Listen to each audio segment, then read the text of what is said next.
Hello, everyone. It's been a long time since I've said that on this channel. This is because usually I wait for people to say stupid things, but today, Oh, not Next time. today. this time, we are starting something new. And it's been a little while since I've done any streaming, so it's going to be a little weird. But today we are starting a new game, and this new game is known as Archangel's Avengers, and it takes place in the Mass Effect universe. So, to start everything off, this is a galaxy that is very similar to our own. In fact, it is nearly, in some ways, identical. Earth, Mercury, Venus, Mars, Jupiter, all these planets in our solar system exist. And the Milky Way galaxy exists. However, there is a very big difference. In this universe, there is at least in our universe, a hereby undiscovered element known as Element Zero. Element Zero is known for its property to be able to create mass effect fields. This is how spaceships work. This is how you are capable of moving faster than light. This is also how certain people are capable of creating biotic fields and using biotic powers. Element Zero is the main difference between this world and ours. So, to get things started,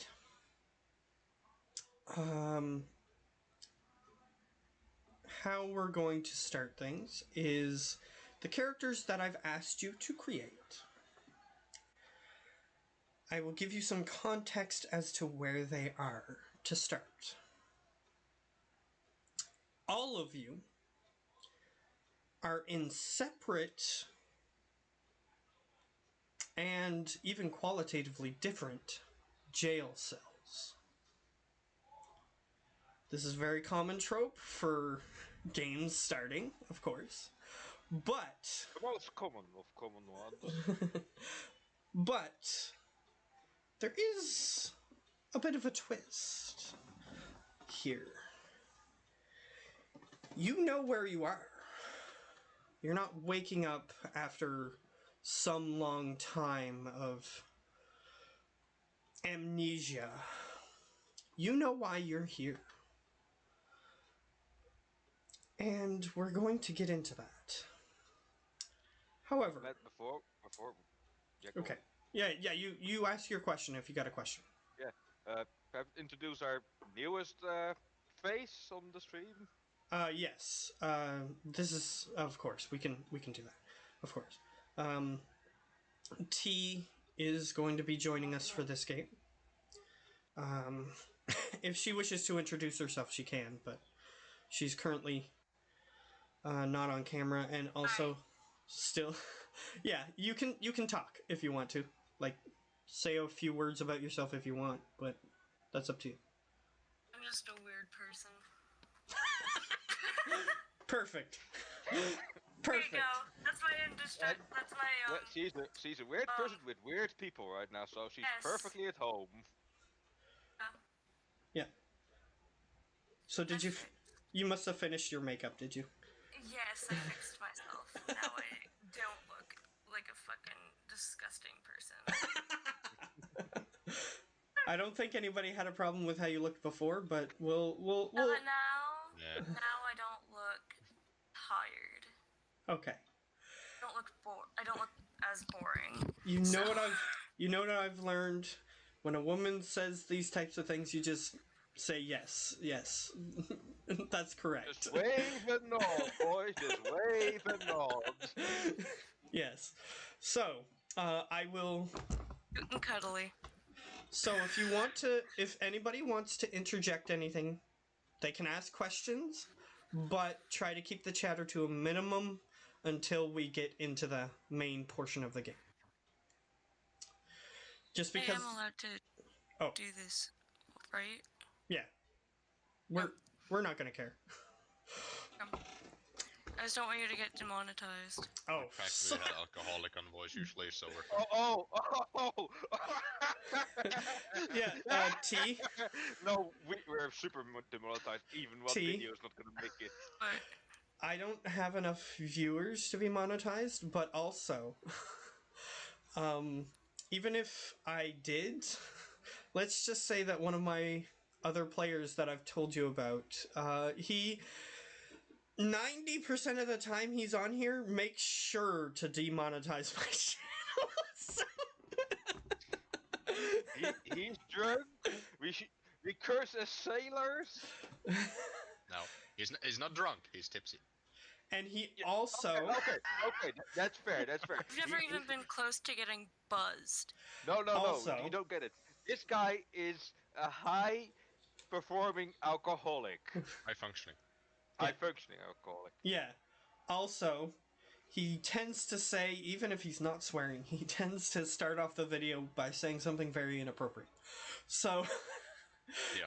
even if it doesn't include swearing. So, okay. So, either way, I'm just letting you know that I want to keep the chatter to a minimum just to start, so that way we can have a baseline, and then we can sort of branch out from there. Yeah, I'll mute myself now just because. Okay. You don't have to, as long as you can remain quiet, but Chances are that's not gonna happen, so I'm just gonna mute. fair enough. Okay. So, Precautions yeah, taken. fair enough. So, you guys are all on an asteroid which has I guess you could call it space station attached to it. It's an old mining facility that has been changed into a city. Olaf might know what that is, but everyone else has no context. So, it's an old asteroid turned into mining facility. It's an asteroid that had a mining facility built onto it so that way they can mine the resources out of the asteroid. And then, after the asteroid was depleted, it was turned into a city. Basically. Just one thing. Okay. Alright, so my brain is very slow, so there may be times when I will ask you to either repeat yourself or try to reword it. Okay, that's fine. That's perfectly acceptable. Okay. Yeah. A lot of people find it annoying, but I can't exactly help it. It's fine. It's fine. I mean, if you literally don't understand what I just said, it's gonna make it worse. So, No, I understood that. yeah, but I'm saying like in an instance where you don't understand something, if you don't understand that sentence that I just said, then I move on to something and then you don't understand that because you don't understand the previous thing, then it's just going to get worse. So, Yeah. anytime you have a question, ask a question. Okay. Yes. So don't be afraid, because if you are, it will just snowball. Yeah, exactly. So, to continue. This city, however, is in a place in the galaxy known as the Terminus Systems. The Terminus Systems, they don't adhere to the same laws as most of the rest of the galaxy. They aren't bothered by slavers Or some people are, but the laws are not. They're not bothered by smugglers. They're not bothered by pretty much any illegal activity you can imagine. This is also the home where the homeworld of the Batarians is, just to give you a little bit of context. Which is why people tend to distrust them. However, to give you a little bit more context, the rest of the galaxy tends to live in a place called Citadel Space, which is the seat of the galactic government. So, but we'll get to that later if you guys manage to get out of your cells and manage to make your way to Citadel Space. But for now, you're in the Terminus systems. You're in unfriendly territory. But you're here by choice. Each of you has a good reason as to why you wish to be here. Not specifically in your jail cell, but on Omega, which is the name of the space station mining facility turned city. So, on Omega, there's a few things that you are aware of. Arya Talok. You don't fuck with Arya Talok. Arya Talok is Omega. She is an Asari. Very beautiful.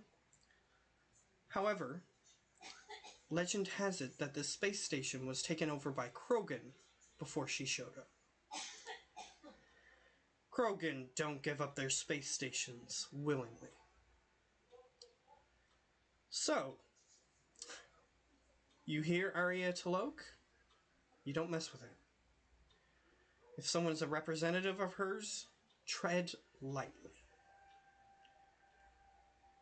Luckily, this is not the reason you're here. So, to give a little bit more context as to where you are currently in a Blood Pack prison. Blood Pack is a mercenary band comprising mostly of Vorcha and Krogan. It was started by Krogan, and let's just say that they're not very friendly. Though, if you want protection, you want someone dead, and you got money, they're your best friends. So, none of you are friends with the Blood Pack. Obviously, otherwise you wouldn't be in their jail. So, to give T some time, because this is her first time, to get her some context as to what's going to happen when her turn comes up, I'm going to go with everybody else first. So, who would like to go first?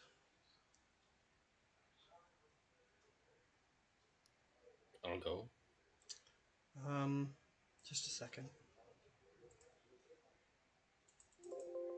Okay, for some reason my wireless headphones turned off for a second. Okay. So, if I may repeat myself, who would like to go first? Okay, Yomba. My headphones are back on, by the way. Yeah. Okay. So, Yomba. The reason you're here may be a little bit more obvious than other people. You currently don't have a clan, but the reason you don't have a clan is very technical. See, technically you were raised by Clan Werlock, which is a clan that is almost entirely made of members of the Blood Pack. So, you decided, for whatever reason, I'll leave that up to you, because this is your character. But since you don't know the world, I'm giving you some help here. The Blood Pack wanted you to undergo a rite of passage. However, you heard rumors from the other Krogan what the rite of passage entailed. The rite of passage entails you fighting a Thresher Maw on foot. A Thresher Maw is a very, very, very large beast. The babies are about the size of skyscrapers. So, you don't have a death wish. You wish to live a little longer. So you decided not to go through with the rite of passage. However, as you are well aware, the clanless are considered less than garbage to other Krogan. So you attempted to escape. You attempted to leave the camp of Clan Werlock. But of course all the members of Clan Werlock are Blood Pack members. So they're all trained killers. They don't have very good moral compasses. So yeah, they weren't very happy that you decided not to go through your rite. As I've told you before the game started, only 1 in every 1,000 children survive. They're not very happy when they lose one of their soldiers, especially one that they've been training for over a century. So, they attempted to recapture you. However, you proved to be a lot more trouble than you were worth. So, they sent a scouting party, which, by the way, Krogan scouts are not what you think of as scouts. They're just, like, super strong people who are capable of being in enemy territory for long periods of time without dying. That's what a scout is for a Krogan. So, they tend to, unlike what you might think of as a scout, they're good in a firefight. They can survive. They're basically super soldiers. Right? Exactly. Because they can do it alone without like a huge group of other Krogan with them. So they're pretty good at what they do. However, you managed to kill one of them in a group of scouts that were after you. And they decided to retreat, giving you enough opportunity to leave your home planet of Tachanka, which is the Krogan homeworld. The Krogan homeworld, as you learned after you left, Krogan, before you were born, way before you were born, Krogan discovered nuclear weapons, and since they are a very warlike people, they didn't show restraint when they discovered them. Tachanka is a nuclear wasteland. There are no civilizations on Tachanka. There are just roving bands of Krogan. That's Tachanka. So you managed to get to a place where there was shuttles that you could pay to leave with. And you managed to leave. So that's your origin story. However, the reason why you're here is a little more complicated. You still don't like the Blood Pack. In fact, you don't hesitate to get rid of members of the Blood Pack whenever you see them. Due to how they treated you before, obviously. So, as you came to Omega, you came to realize that they had a very heavy presence here. A presence which you were hoping to eliminate. obviously they weren't very happy about this. It took 10 of them to take you down, but you're pretty sure 5 of them aren't with them any longer. However, you were stun captured because they still hope to rehabilitate you. So now you are in one of their torture camps on Omega. You are currently in a room, in a cell, with one other individual, a Vorcha. And yes, for each of you, you're going to be with a race that none of you chose, so that way I can introduce you to the world a little easier. So you're in a cell with a Vorcha. If you wish to interact with this Vorcha, let's just say that you've been here and just for reference, technically time is measured in galactic years, galactic standardized years. I'm going to automatically translate that to Earth years, just to make it easier. And Oh, math. Yay. so for Earth time, you've been here for about a week. However, Omega doesn't tend to have what you would call days and nights. It's just an asteroid. So it has an artificial atmosphere and everything. So you've been here for what you imagine is about a week. And this Vorcha has been in your cell for that whole time. All right. I would like to size them up. Sure. You can roll just a regular, no negative dice added to this. Just we're gonna use our first dice pool.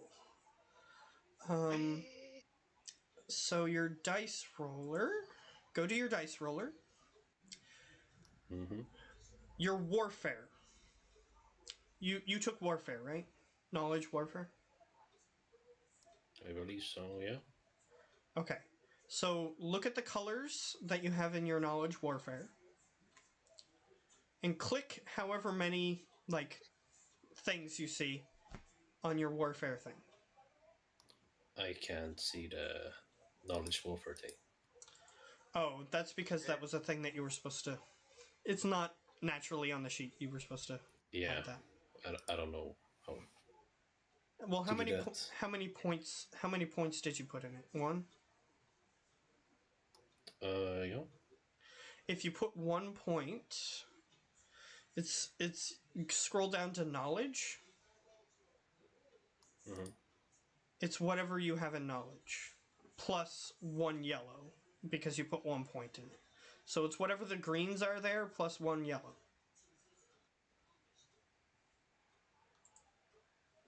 Okay, so just 1 yellow then. Yeah, so 1 yellow. The green ones are based on stats. Just so. Yeah, the green ones are based on your stats. So you roll if you don't have any green, then it's just 1 yellow. Okay. Just yellow. Yep. Tell me what symbol you get. The up arrow. The up arrow. Okay, that is an advantage, which you can spend. Let's see. You can spend those. I know. It makes things slightly more advantageous for you. Pretty sure. I'm just gonna scroll back to the beginning of the main book and give you the exact thing that you can do with it. Because successes make you succeed. If you didn't get any successes, technically you don't succeed, but these arrow things do something. I just need to remember what they do. We're learning the system as we go. Exactly. Okay, so the arrow thing is an advantage. The advantage symbol indicates an opportunity for a positive consequence or side effect, regardless of whether your character fails or succeeds at a task they attempt. So I get to give. You can spend that to get. You can choose whether or not you want to spend that, basically. And if you choose to spend it, If you don't choose to spend it, it just goes away after the check. So might as well spend it. Exactly. So you're not going to succeed on what you were trying to do, but a positive side effect will happen if you spend it. Sure. All right. So you look him up and down, but as soon as you start looking at him, he grabs some poop from the floor and throws it at you in your eyes. However, you have learned that he is pretty accurate with how he throws things. So that's your positive side effect. So technically you failed to look at him, so he threw poop at you. But you did learn that he is pretty good at throwing objects. Pretty accurate. So Very civilized. Yeah, Vorcha are not the most civilized creatures in the universe. The orcs of this world. They are basically like goblins of this universe. So even worse. So blow them up at every chance we get. So he looks at you. A Vorcha is a... they have human skin tones. This one is very pale. And they look like they have rips in their skin and stuff like that. And their face is very distinct. Their teeth jut out of their face like an anglerfish. However, they can still talk. Just not very well, usually. So when he throws the poop at you, he goes, "Ah, what? I wipe it off and say, what was I going to say? Oh yeah, you insects. They would be used. They would be used to being called things like that. Do you say anything else to him? I know this guy is like not even worth my time, right? The blood pack usually just uses them as cannon fodder because they can regenerate. So they're pretty easy to train, and they only live like till 20 years of age at most. So okay, so I can and they breed quickly, and grow up quickly. So they're really easy to breed as soldiers. So I can like use them as a punching bag. For instance. If you wanted to, yes. And actually, when other Vorcha interact with each other, they tend to use violence as a means of showing affection. So, if you wanted to beat him up, he would think that you like him. Okay. I don't like that. They're masochists. They're masochists. Yes. But that's because when they regenerate, their skin becomes tougher and stuff like that. So, that's why they have evolved to be that way. Right. So if you want to make him stronger for your escape, you could beat him up a little bit, but he'd have to regenerate before you escaped, so that way he would gain the benefits of it. Like if you rip his arm off, his arm will regrow back. And it will regrow back stronger. So. Okay. Well, for now, I will just indulge him by headbutting him to carve his face in. And, say to him, stop doing that. You're annoying me. He goes, fine. And he just crawls over into the corner. Very hard. Head. Me like. Yeah, I ignore him. You have a feeling that they locked him up in here because he wasn't a very good soldier. or at least controllable by them, which could be used to your advantage. Hmm. While I'm in here, I would just like to. And also, before you move on, he starts eating some of your poop in the corner. Oh god. Well, yeah, he is an insect, so I would expect him to do so. He's one of those poop bugs. Uh-huh. Well, they actually haven't been bringing food to him, so this is all he has to eat. Shit. To be fair. It's better than nothing, I guess. But Vorcha are very resilient. They're immune to all diseases. So, yeah, he's not going to get sick from eating it. So they don't care. Yeah, so basically what I'm doing is just inspecting how sturdy this cell is. Is there any way for me to escape it? That kind of stuff. Checking the guard patrols. You have a feeling, because you lived on Tuchanka for one period of time, Krogan have specialized jail cells. Because when they get angry, they're much stronger and are capable of like breaking metal and stuff. Yeah, this is reinforced for a Krogan. They expected to lock up a Krogan in here. Okay, So yeah. it's not like you can just go and just headbutt the cage and break it. In fact, you've tried and it didn't work. You tried. It didn't work as well as you thought. Yeah, exactly. Also, you don't have any of your equipment, just so you know.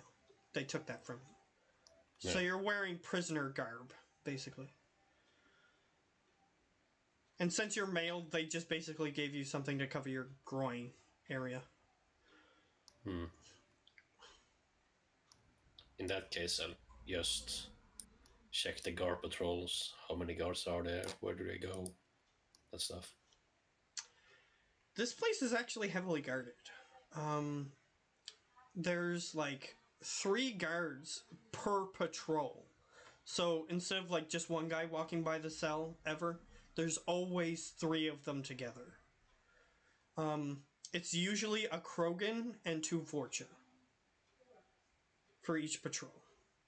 And they tend to refresh patrols every 4 hours. Okay.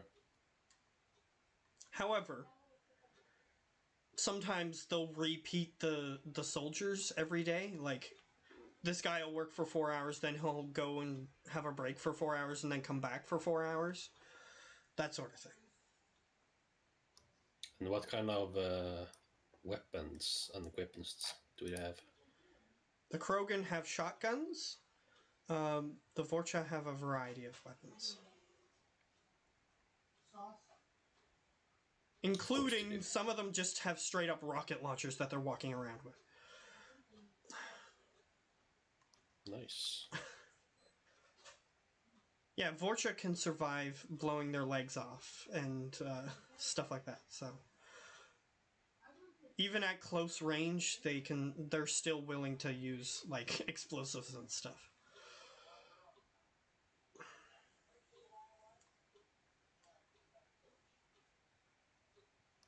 Okay. Guess I'll just wait. All right. Your beginning part is over. We will now switch to somebody else who's ready to step up next. Do I have to roll a die to choose one of you? We drawing Lotto, love. I don't know. What do you want? Let's do a coin toss. All right, who's heads? I'll be heads. Okay. Who's coin tossing? I'll do it. Google. Yeah, Google can do it. Yeah. And I'll just do a check. I'll do a check-in with T. T. Hello. Hi. How you doing? You enjoying so far? Yeah. Okay. I just wanted to make sure you weren't bored. No. She's chilling and fidget Using my spinning. fidget spinner so I can focus. I appreciate that. Oh, You're welcome. well, just to prove, Oh, you're sending us a picture of who goes first? Okay, me then. Okay, great. All right. If I remember correctly, you are a Krogan. Or not a Krogan. Wow. Said the wrong word. No, I'm not a Krogan.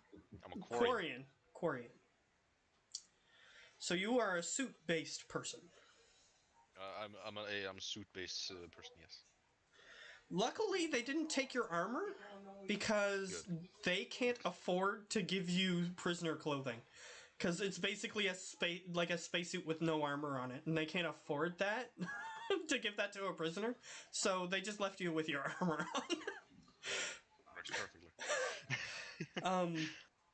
However, so we're gonna get into your backstory a little bit. So being a Quarian, there's a 99% chance that you were born on the flotilla. So would you prefer to be born on the flotilla? Yeah, sure. Okay. Make it simple. So you were born on the flotilla. Apparently you were born on the ship. What was the Jidarkum? Jidarum? Jidarum. Okay, so you were born on the ship Jidarum. And it factors into your name because technically you haven't lived on a ship since then, so that is still part of your name. Because Quarians, their names are related to their ships that they live. So, so there is now, in this lore, a starship in the Quarian flotilla called the Jidara. Great. So, you were born on the flotilla. It's a very sterile environment.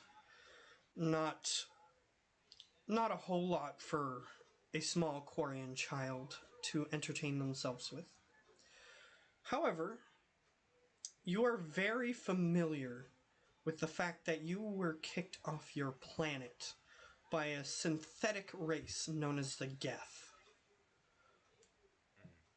This is beaten into every Quarian as a child, because most of them wish to retake the home world from the Geth at some point. So this is not post Mass Effect 3 or anything.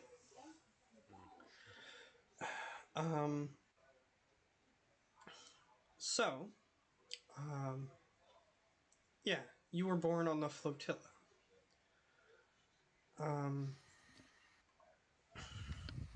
Let's see. The flotilla has a very strict, militarized culture.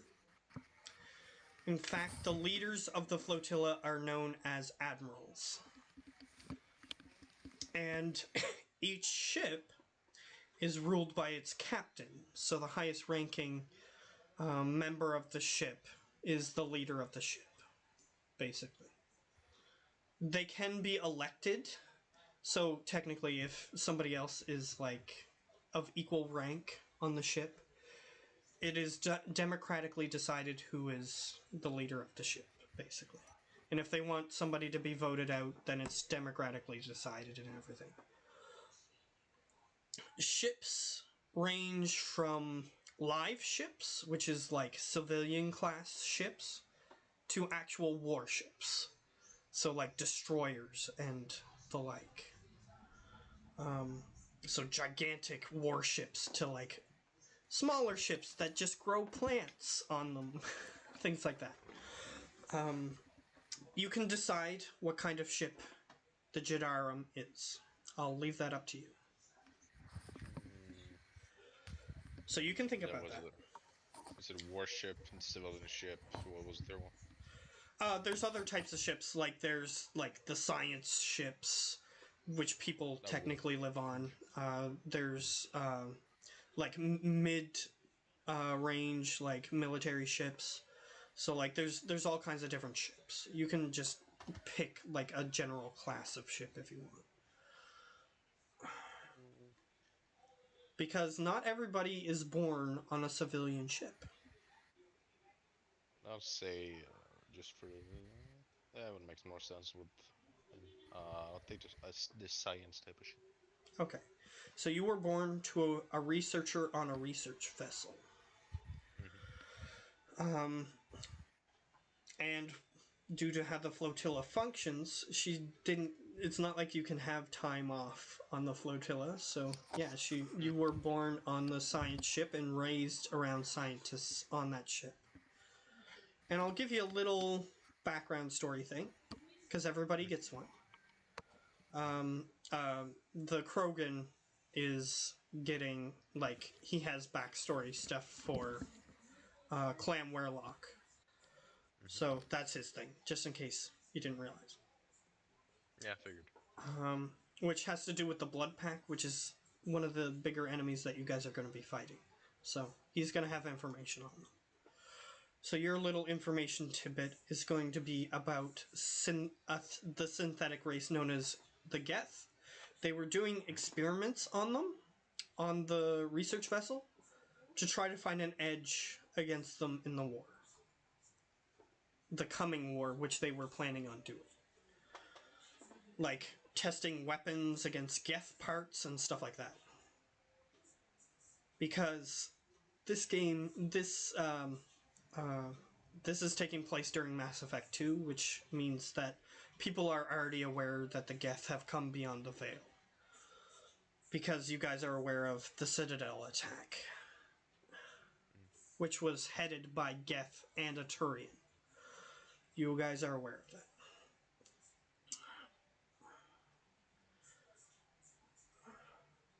But it isn't common for Olaf. It isn't common. The Reapers aren't common knowledge, so you wouldn't know about that.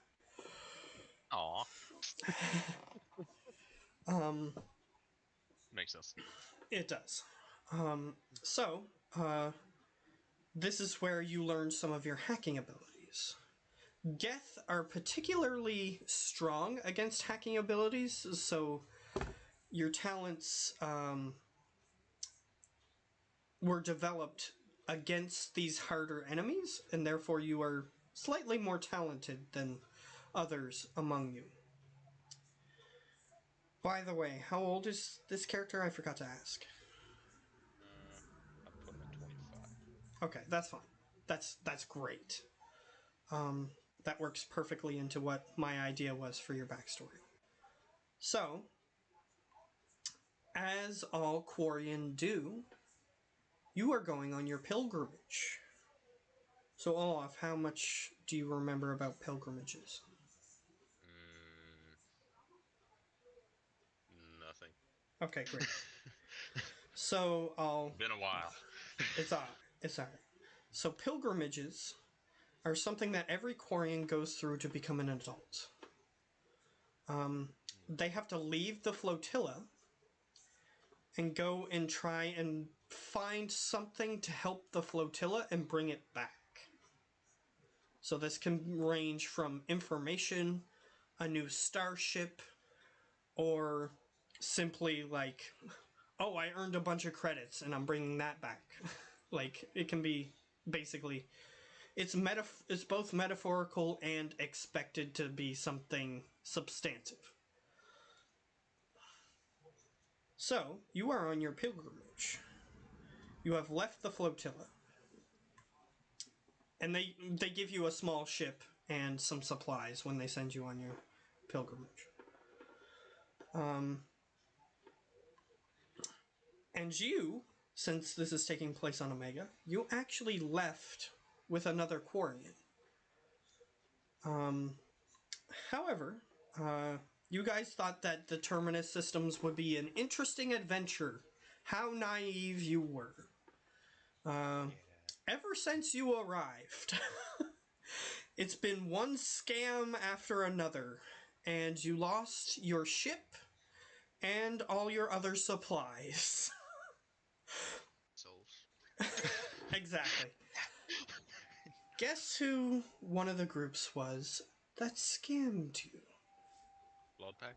Blood Pack. Correct. They said that they were going to give you supplies in exchange for your ship. However, they just took the ship. once they got a bunch of mercenaries on there and were pointing 20 shotguns at you, you didn't really see much of a choice. All the stick in the book. Yeah, we're doing a showing of our ship. Oh, okay. 15 shotguns. We own the ship now. Okay, great.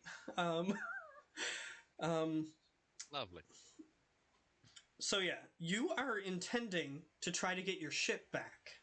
At least that's what the goal was when you came here to their one of their bases.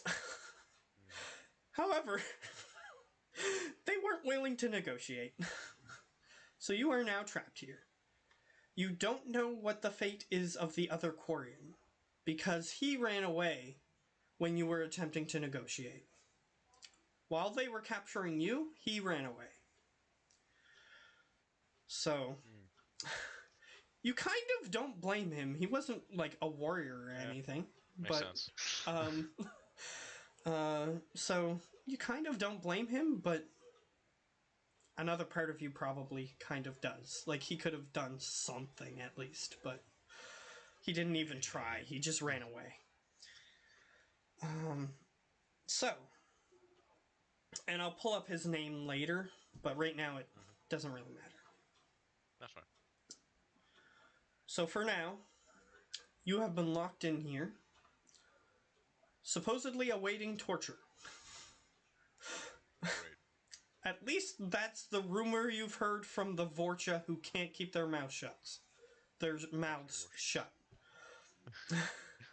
So, you are locked in here with a Volus, another suit Oh, those bound things. individual.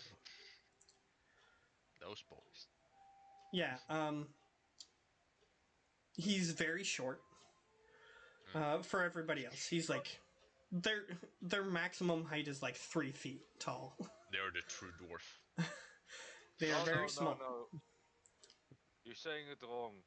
He's bendable! He is actually. They are suit bound because their species originates from a high gravity planet, and their body just basically like falls apart if they don't have enough gravity to like pressure to hold them together. So when they go on low gravity worlds, they have to wear suits.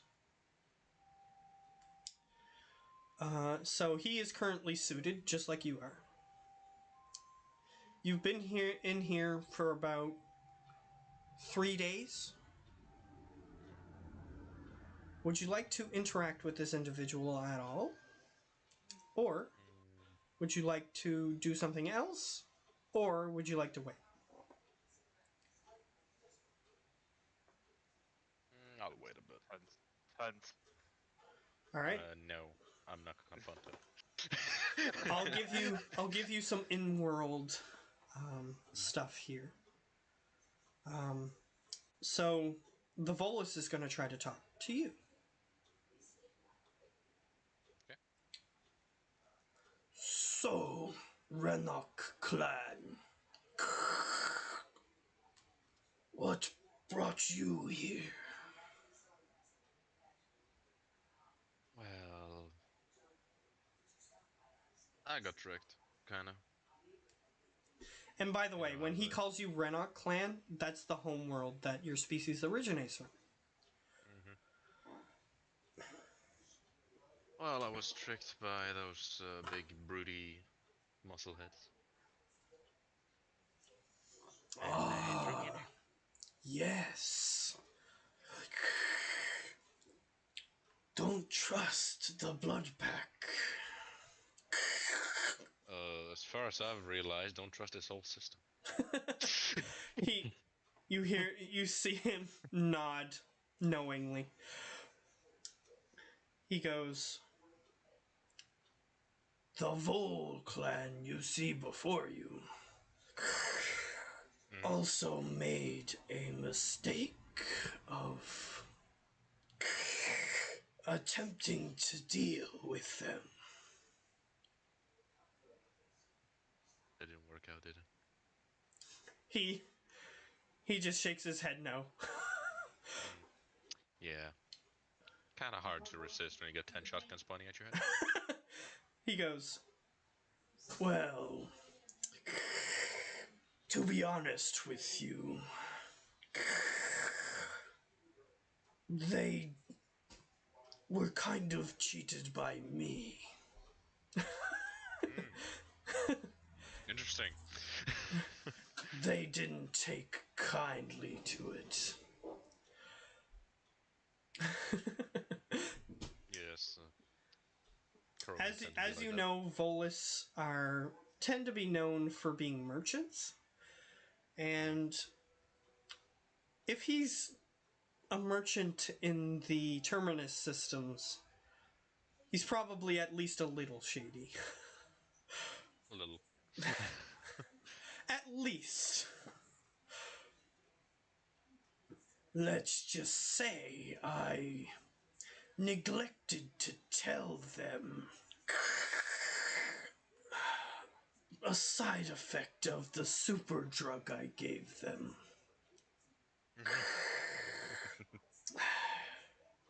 Let's just say one of their Vorcha pooped his insides out due to overdose. Even the Vorsha, huh? That must be some strong stuff. Well, they tested it on the Vorcha first. Of course. Of course. Who else? Sorry, what did you say? Who else would they test it? Yeah, exactly. Even Vorcha cannot regenerate past their organs being outside themselves.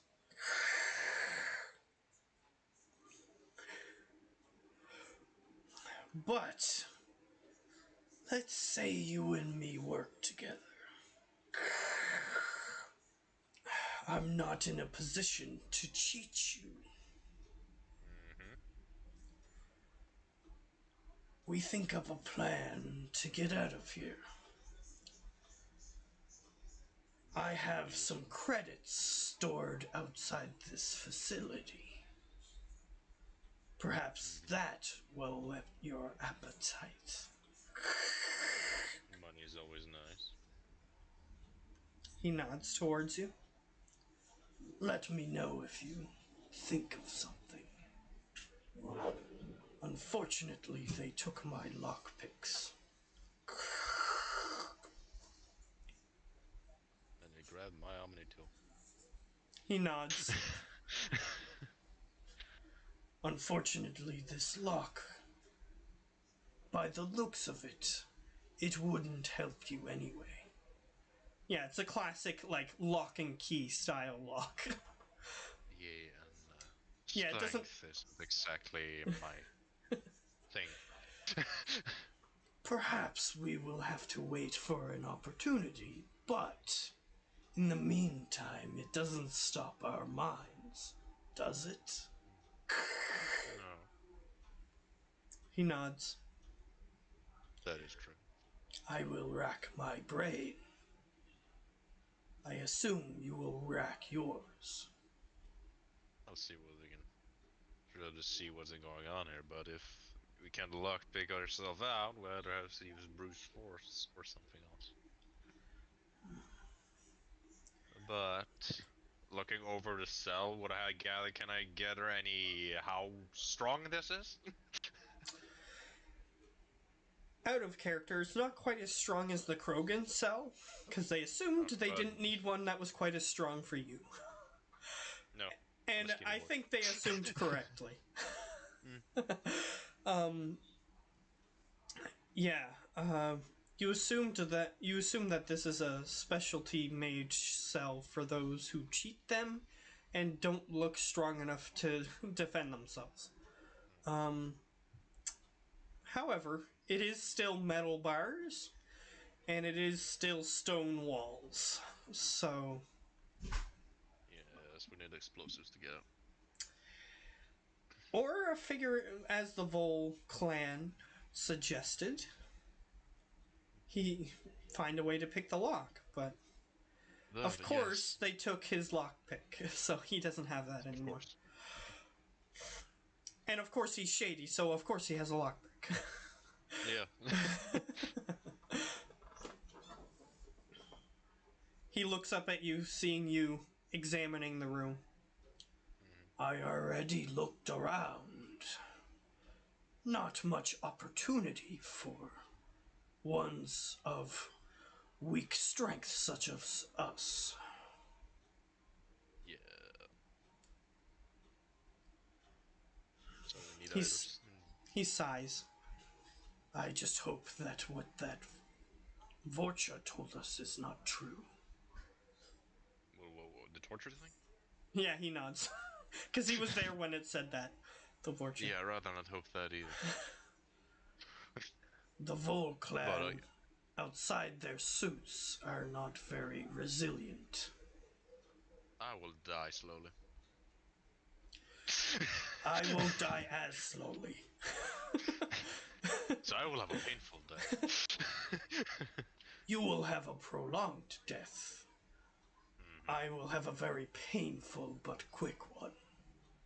Yes, heard some of your... Yeah, your clans, yeah, you guys will drop into a puddle of goop. Basically. So, have you noticed the pattern of the guards? Well, always 3 of them. Some of them have a literal fucking bazooka on their back. Do you think taunting one into attacking the bars would be appropriate? It would, but again, if he uses the rocket launcher, it might take us with him. Every plan has a risk. Every business That is deal also- can go belly up. I forgot the word for it in English. What are you looking for Any exactly? experiment can go wrong too. Ah, yes. A scientist. I've dealt with some of your kind before. Yes. Working on anything I can sell for you. Of course, at a decent markup. We can make a deal after. See what you're capable of.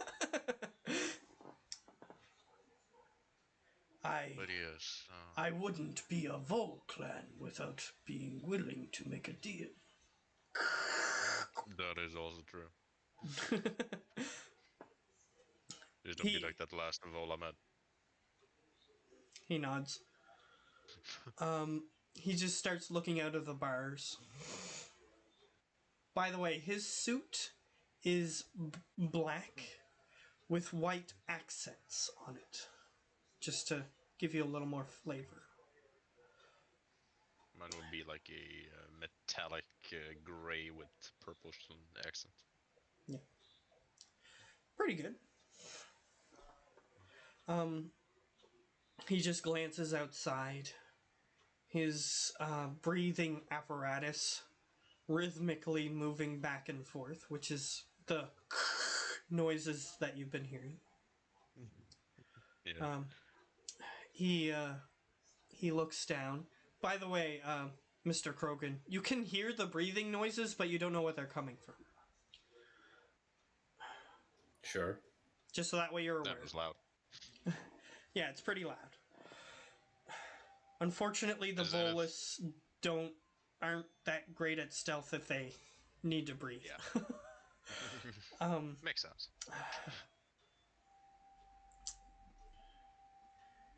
And if you played any of the games or heard the voice actors for Volus, yeah, they have the Darth Vader breathing noise. They tend to. Yeah. So yeah. God. Yeah. Just for those who don't have context for the Mass Effect universe, that is pretty good equivalence. What is in the room? What is in your room? Item-wise. Yeah. There's a bucket, which they've been expecting you to release your secretions into. No. And then every once in a while, like 5 Krogan will walk in, and then they'll go and grab your bucket, and then they'll empty it, and then come back with a empty bucket. and But that's the only thing. And every once in a while, they'll give you a tray of food, so you have one of their trays that they've given you. Other than that, nothing. Any small items that like. They've been expecting you to feed yourself with your hands, so they're not they're not very smart, but they're smart enough to not give you something that you could fashion into a lockpick. Yeah, I was trying to look for something I could fashion into a lockpick. At least easily. You could attempt to fashion something into a lockpick. Like you could try to like shave off some of the metal from the tray or something and see if you could get that to work. But other than that, they didn't give you anything that would be obviously useful for lockpicking. No small metallic stick you can make up to a lockpick. Unfortunately, no. Okay. And he didn't give you a sonic screwdriver for those who are familiar with Doctor Who. Which is basically like his everything. Like he just uses the sonic. That's his Swiss It's Army knife. mega cool. Yeah, exactly. If he was in this situation and he had his sonic screwdriver, he would use it to get out of the cell. Is the bucket made of metal? Yes, it is. They are both made of metal, and it does actually, as you examine it, it has a very thin handle. It is also made of metal.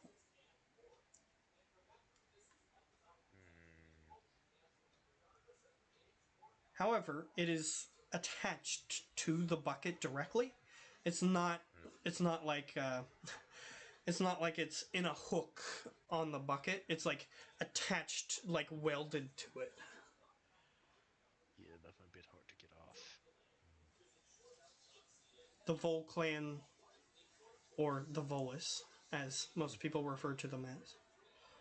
But the Volus tend to refer to them as the home planet of their origin. And when they refer to Volus, they call themselves Vol clan, even though their home world is Irun.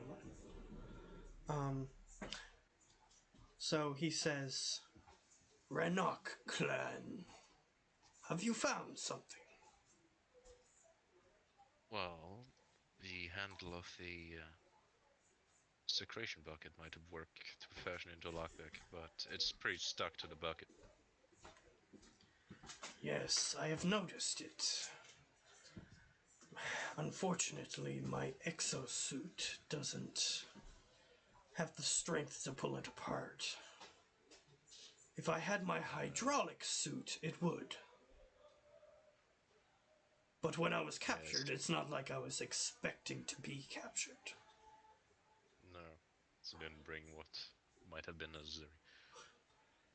Yes, luckily, if I had my hydraulic suit, it would pass as a normal suit, but it has hydraulics in it. Much stronger. Helps with physical interactions. Yes, some of my crates, if I need to lift them myself, I need that suit. Considering some of the crates can be larger than my body. Yes. And without my tools, I can't really crack it open either, so... The downside of being a scientist. The Turquoise might have had very use for here, but I guess they aren't only muscle always, even though they usually are. Perhaps the head of Clan Werlock is here. Possibly. You don't become the head of the Blood Pack without being at least somewhat intelligent.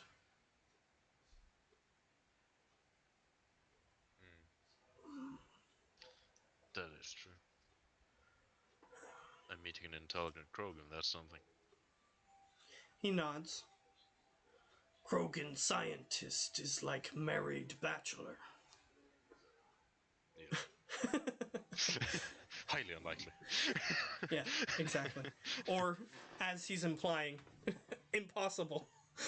An oxymoron. So yeah, we have to figure something else out. He nods. But keep that in mind, it may be useful. We only have 2 items in this cell. Then we have to figure match something out with it. The bucket is also half full.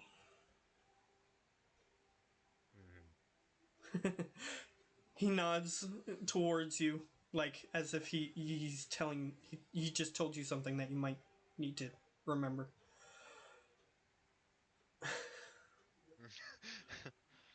Yeah, that wasn't commenting. He nods. Though it may be more opportune to have a Vorcha blow open the door and then use the bucket as a blinding agent. He looks up at you again with the knowing look. That can work. That can work. Not that like they would give anything for it. Mm-hmm. He nods. Yeah, that might work. Then we have to trick him to blow up the door. Don't get 50 other Krogans to also go to the door. He nods. It is risky, but if we can release other prisoners, we may have a chance. He's now just standing at the bars, looking through.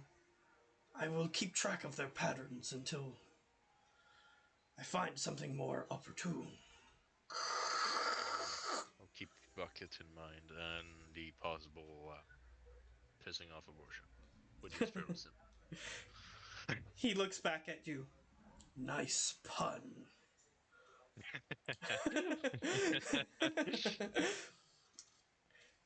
All right.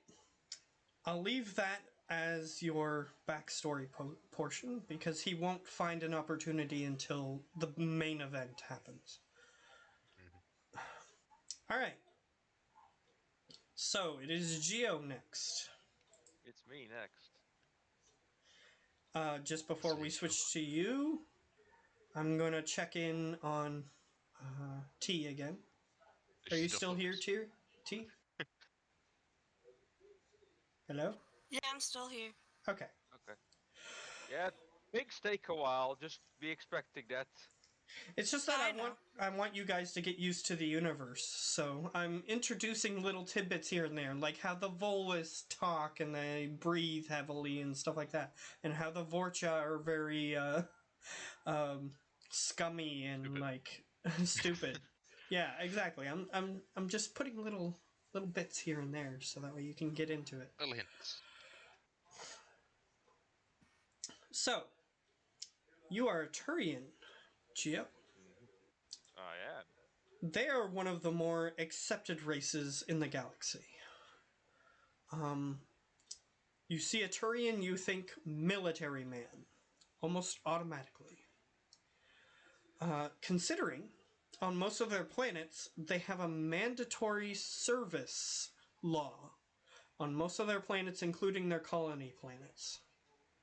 So, mandatory service equates to almost guaranteed soldier. So, would you prefer? And I know you have very little context for this, so I'm going to give you a little bit. Would you rather be born on the Turian homeworld, or would you rather be born on the Citadel? The Citadel is the seat of all galactic government, basically. It's a big space station where all Just the White House. Yeah, it's a big space station where all races are technically welcome, as long as they're not going to cause a problem. But like the places where governmenting happens, it's highly restrictive, so it's very hard to get in there. The wards are basically like New York slums, basically, which is where everybody lives. I'm gonna guess. I'm gonna say Homeworld. Okay.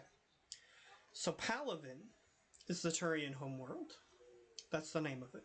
So you might want to keep track of that in your mind if you don't know that already.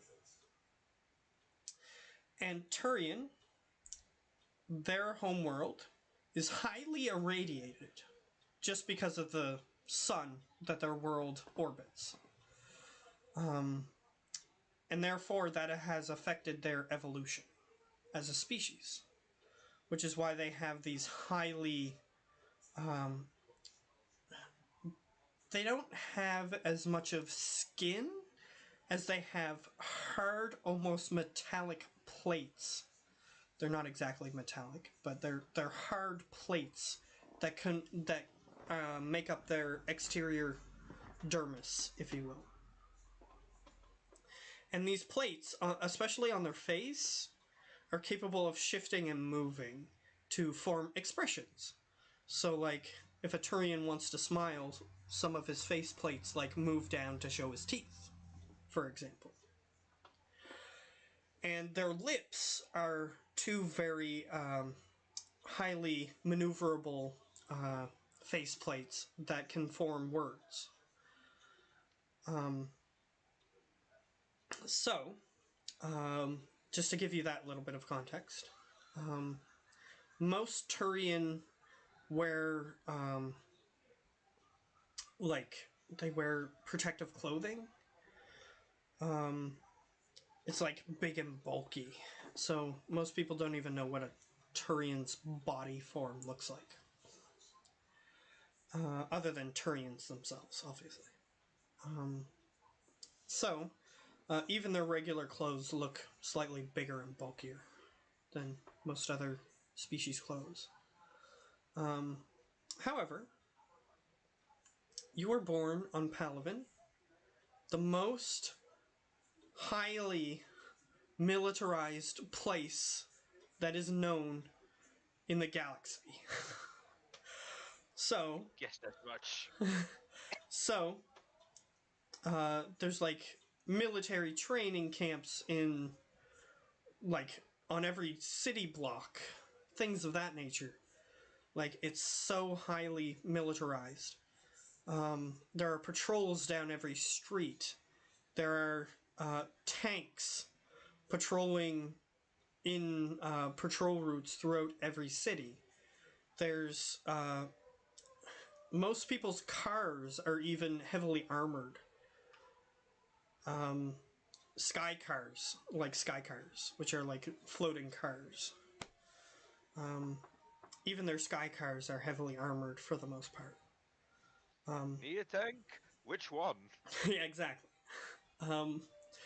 So, they have military propaganda blasting at all hours of the day, on speakers on each street corner. It's not the most hospitable place to live, but for a Turian, this is the pride and joy of the Turian species. So, you grew up a military boy, a poor little military boy. You were, instead of going to a regular school, you went to a military school. So, you did learn basics of the galaxy around you, but you also learned basic military tactics and like basic medical first aid at school. You would have to get higher training to get better, but your character obviously did that. Basic like firearms training, all like the whole 9 years. So with that, you know how to use a large variety of weapons, including hand-to-hand combat. But you might not be as good at certain things as others because they tend to choose students based on what they excel at, which is a decent way to train students. You see which thing they're good at, they're best at, and then just get them to specialize. So your specializations, you know what those are. Those are on your sheet. So, with that,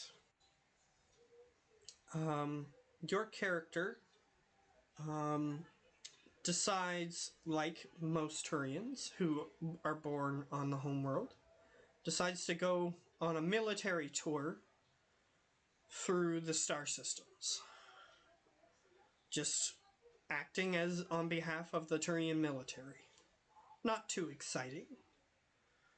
However, you get an assignment one day to transfer to a destroyer starship, not a destroyer actually, a stealth starship, sorry, to do a stealth mission in the Terminus systems. Apparently, there is a high-level dignitary who is being held captive on Omega. You are told to report to the stealth ship, head to Omega, and hopefully, because this ship isn't marked with Turian military markings, hopefully they don't recognize you as Turian military when you arrive. And therefore, you don't get captured and killed or something. Because an official Turian military operation in the Terminus systems could be considered by the Batarians as an act of war. So, this is a very high-risk mission that you've been given.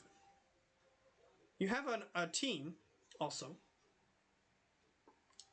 A team of individuals, some decent gunmen, people who know how to pilot the ship, things like that. There's a few crewmen who are just basic crewmen. They don't really have too much specialized firearm training, but they know how to fly the ship. And they know its systems, they know how to use the stealth system, everything. As you arrive on Omega, your team, at least the team you were using to extract the individual, were suspiciously approached by a Batarian. And he says, "All newcomers must report to Afterlife." And you guys all look to each other. This isn't something that you were briefed on. This is a hitch, a chink in the mission. One of your compatriots tries to tell him to buzz off. However, it turns this guy takes offense and then gets other people who are standing around to get in on the situation. Inevitably, a gunshot rings out and a firefight develops. Your stealth mission is no longer a stealth mission. However, during the firefight,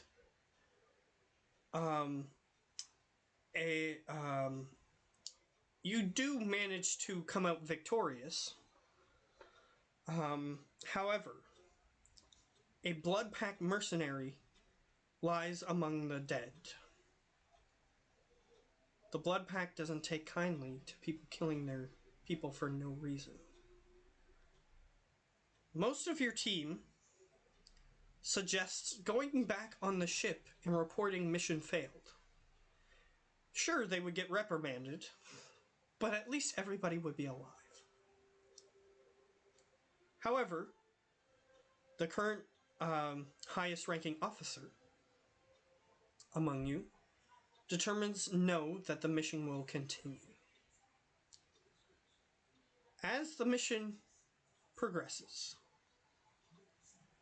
it seems as though the firefight caught the attention of almost every thug within a 10-click radius. Oh, 10 kilometers, great. So, you are not left alone as you attempt to do your mission. And the worst part is, the Blood Pack catches up with you in your group. Having to shoot your way through thugs to get to a stealth mission objective tends to not work very well, as you're learning. So, the Blood Pack eventually slaughters your commanding officer and the rest of the squad that you were with, that you were attempting to go to the objective with. However, as you are gravely wounded in the firefight, one of the Blood Pack mercenaries says, let's just take one. Perhaps he's worth something. And you fade into unconsciousness.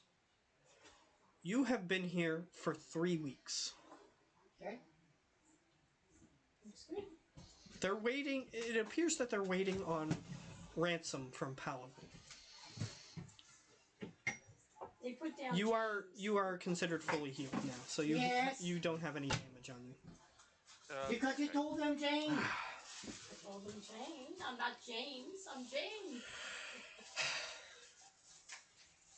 Okay, so I'm gonna let you continue. I'm gonna mute myself.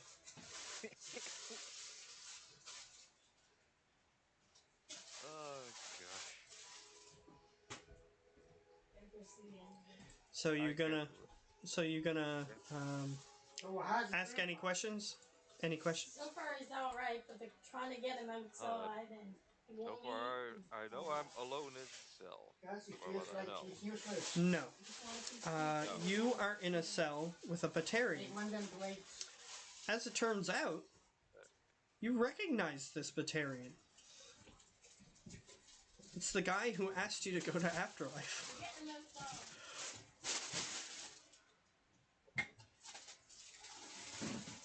Oh, he a lucky guy didn't get him in the 3 weeks we were here. He wasn't here for 3 weeks.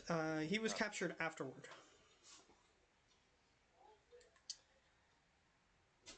Because as much as you'd like to think that your character would be fine under torture, you were willing to sell out this Batarian who apparently got the firefight started. And they decided to capture him to see if they could get anything useful out of him.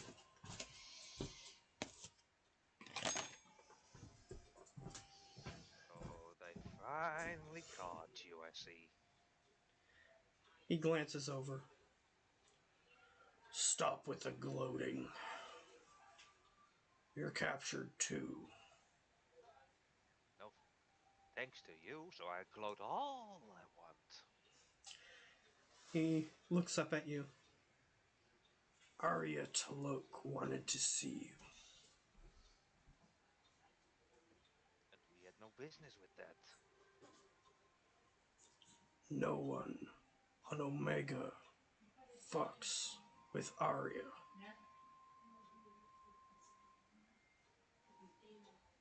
So in other words, he's saying he had no choice. He had to do it. He had to go and ask you because he was ordered to by her. Well, you delivered your message. You could just have, as one of my comments so nicely put it, buzzed off. I was told to make sure you arrived. Apparently, your stealth mission wasn't very stealthy to begin with. As expected.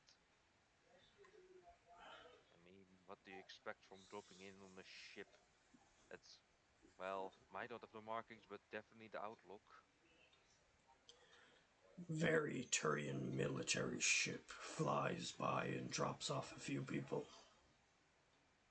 You think that's not going to set off any red flags? And I'm being requested to switch machines. Okay. So, So it'll only be a few more minutes if you want to stay to finish your thing. Being requested, knowing that they're gonna plug the internet if I don't. Okay. All right. We'll see you in a few minutes. See you in a few. Okay. So, Gio's gonna go, I guess, for a bit. Okay. I was almost done with his too. A little frustrating. Anyway, T. Hi. So you getting used to how this is gonna work? Yes. All right. So we're gonna get to you. Your character is an Asari, and Asari are welcome on almost all planets. So, do you want to live? I'll give you a choice. Do you want to live in the Terminus systems, or do you want to have lived in Citadel space, which is more peaceful? That one.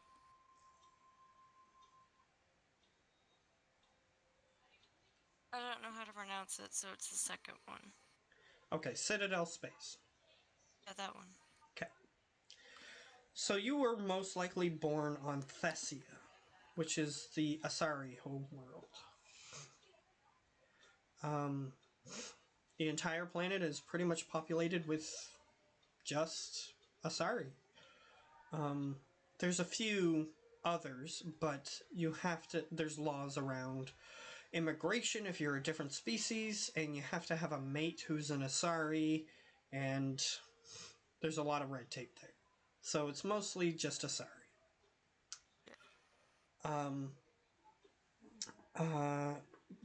The Thessia being one of the symbols of and oldest galactic civilizations, at least as far as anybody is aware of. They being one of the oldest civilizations, they hold most of the power, and their planet is peaceful. In the past few thousand years, there hasn't even been a war involving Thessia. So it's a pretty decently peaceful place. As you got older, however, knowing what your character's profession is, I'm going to take the liberty of saying the safety of Citadel space wasn't very appealing to you. So, you decided to go to a planet called Ilium. It's an Asari world in the Terminus systems. And you decided to train under a matriarch, which is a really old Asari, on how to become a commando. An Asari commando. So you have some combat skills. However, what they mostly trained you for was spycraft, espionage. Your favorite, based on how you built your character, if you're after an enemy target, your favorite way to deal with them is to use the honeypot strategy. Honeypot strategy is basically, oh look, I'm a beautiful woman, why don't you come with me somewhere where I can kill you more easily? Basically that. So, yeah, that was your strategy. That was how you got information from people and how you did your assassinations. So, now that you're in the Terminus systems, you've been in the Terminus systems for a few years. The special thing that you're going to get is that you have general knowledge of the Terminus systems. So if I bring up like a planet, you'll be like, you'll automatically, you won't have to roll anything. You'll be like, okay, this system is this, and just tiny bits of information about it. Not very much, because there's technically a roll that you can make to get that information. So, you gravitated towards Omega because everything can be bought and sold in Omega. Good for acquiring. It's good for acquiring items that you need for your missions, like, oh, I need to scale a tall wall during this mission. Let's get a grappling hook. Things of that nature. However, what draws you here to Omega this time is the assassination of a high priority target in the Blood Pack. Apparently, someone in the Blood Pack said no to a contract that they shouldn't have said no to, and now they want to execute this member of the Blood Pack in order to get more favorable contract negotiations. However, during your assassination attempt, you were caught by said individual. Apparently someone tipped him off that you were arriving. You are now locked in a cell.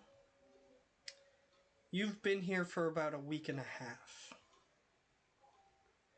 You are in a cell with a Hanner, which is a jellyfish person.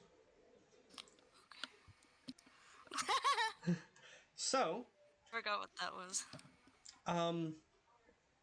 However, for the past little while, you haven't been able to communicate with it, and you're not sure why, but you are locked up on one side of the cell, and it's locked up on the other side of the cell, and it's been trying to do something, but you're not sure what.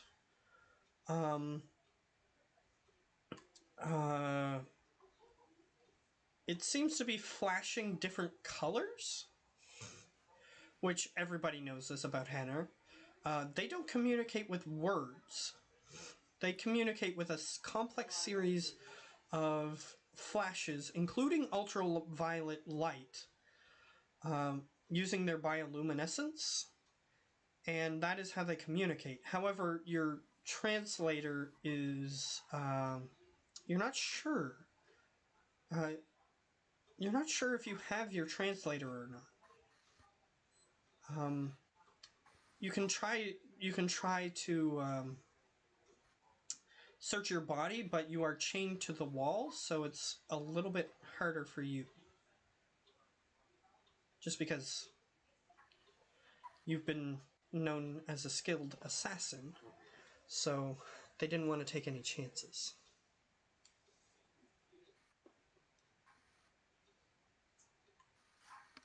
So what would you like to do? You are chained to the wall. There's a Hanner on the other side of the room, and you can tell it's attempting to communicate with you. However, again, since you don't know what the flashes mean, you've been relying on a translator in order to understand Hanner. You don't know what it's saying.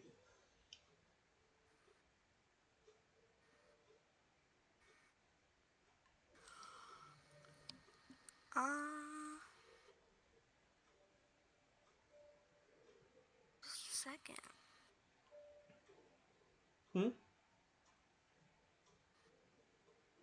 I didn't hear what you said.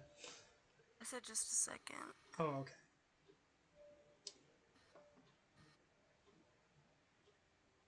If you would like to do something, just letting you know. You can just say what you want to do, and I can tell you how you can accomplish that. Is there a way for me to communicate it through the mind? Unfortunately, you have to come into physical contact with it in order to meld minds.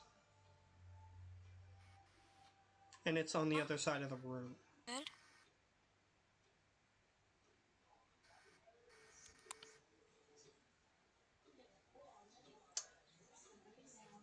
You can try talking to it if you want.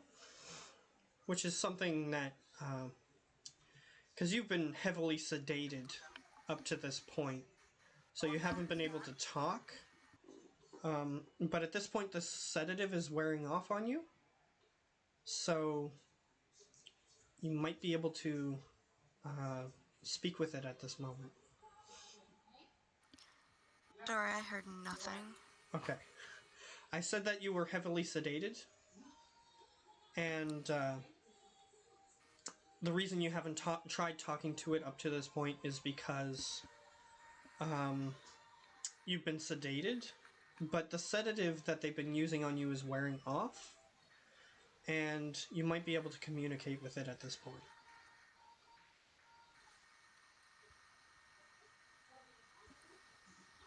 Like, you could try talking to it, is what I'm trying to tell you. Yeah.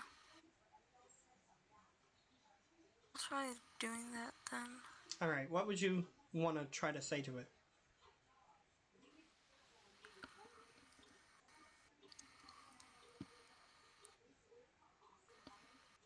I'm gonna try to say, like, I don't understand what your different colors mean.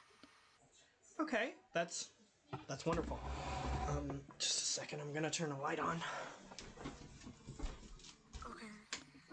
Okay, so, it slightly undulates, meaning it, like, moves slightly, in response to what you just said. And it, Hanar don't have eyes either.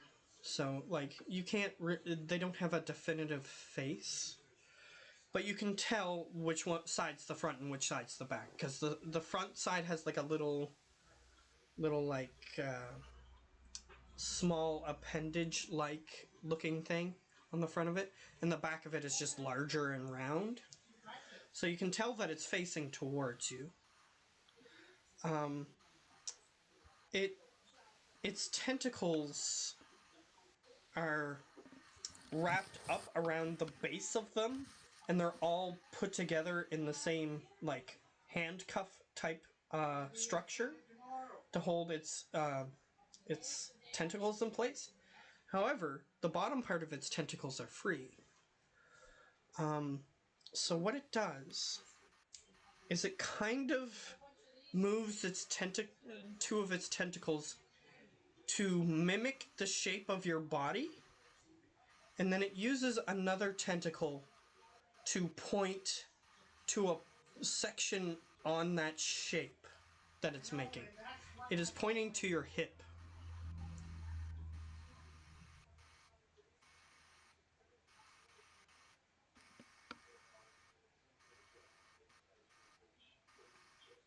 So what do you do? Check to see if I actually do have the translator.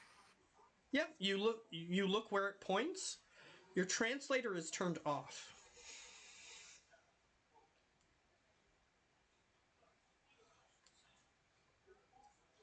So you can reach down to your hip from where you're chained, but that's about it. So luckily you can reach your translator.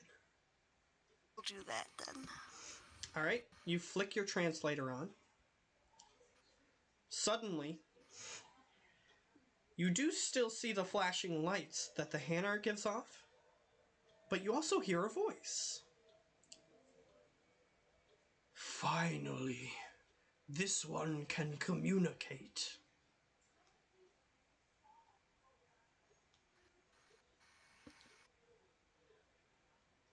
Are you hurt?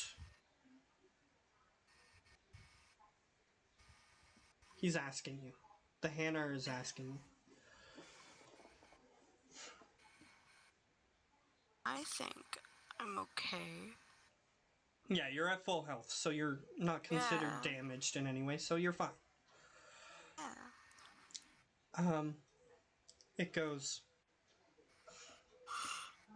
It seems these large ones wish to hurt us. It does seem that way, doesn't it? This one sees no threat this one could pose to them. Why am I here? Why is this one, I should say? Why is this one here? So he's referring to himself. He doesn't know why he's here. I don't know why you're here. Yeah, you don't know. You hear it like over the translator, it makes an exasperated noise. This one does not understand. Why have you been brought here? Now this is where you get to decide how honest you are.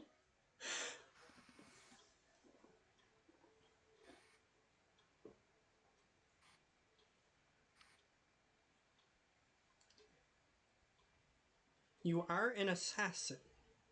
So wouldn't an assassin be honest about their work? No. Well, that might make it easier for you to make a decision on how you respond.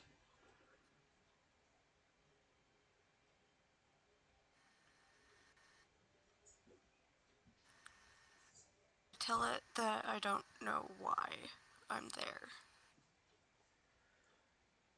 Perhaps this is simply a misunderstanding.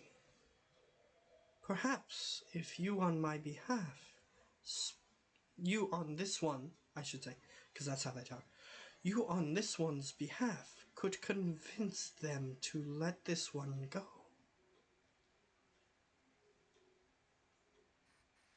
I can try to do that for you, but you will owe me. What could this one possibly do for you? If they do let you go, you have to find a way to for them to let me go, or to break me out. You see the Hanar's colors that were flashing to communicate with you dim slightly, as if it's not communicating in its thinking. This one sees your arrangement as agreeable.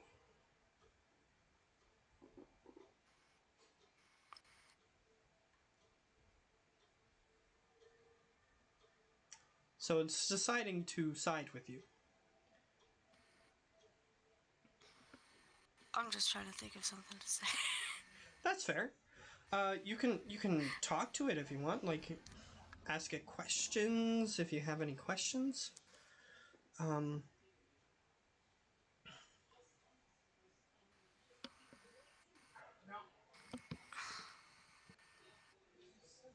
I'll give you a little bit more information that might help you. Yeah.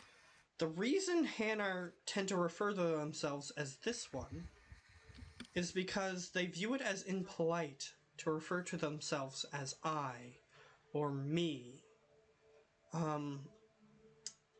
They try to use formal language when they speak to others. Even if you were to like ask its name, it wouldn't give you its actual name, because it would view as giving its actual name as too personal. So they are very particular in how they wish to communicate with people and how they wish to be addressed.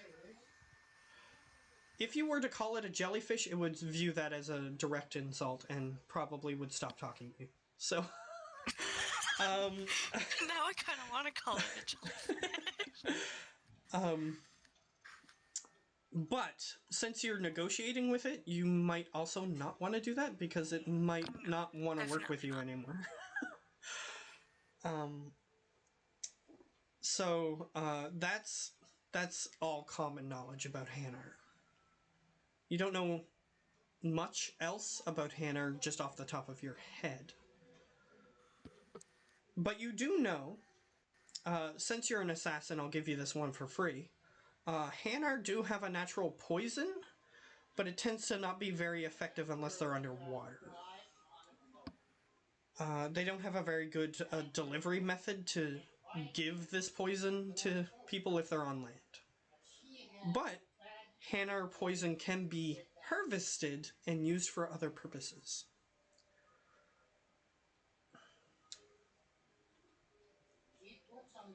So, let's say that you wanted to kill somebody and make it and throw them off your trail. You could like douse your knife in Hanar poison, and they might think a different type of assassin was killing this person. So that would be the reason why you would know about it. I think the first question I'm going to start off with is, what would you prefer to be called?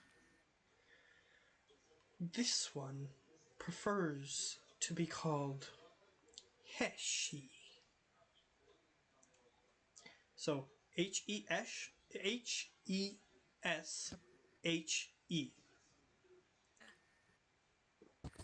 So, she. Yes. What is your poison able to do? Paralyze. Why do you ask?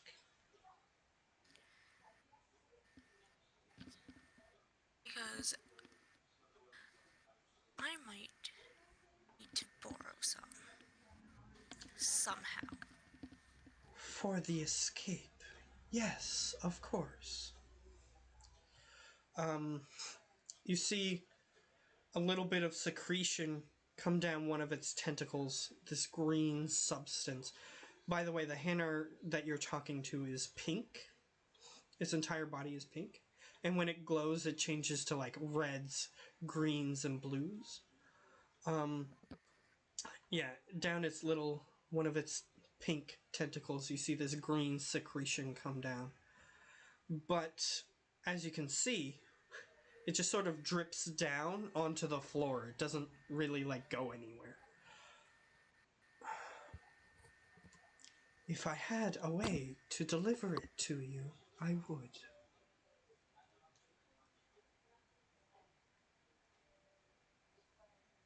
Is there not a way for you to be able to reach far enough? Okay, so he tries to reach out his appendage. It seems whoever made this cell figured that somebody might try to do this. He can only reach about halfway across. And now the green stuff is dripping on the floor in the middle of the room.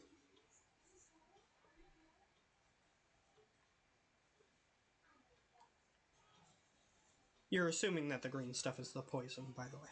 I'm just being creative with my words.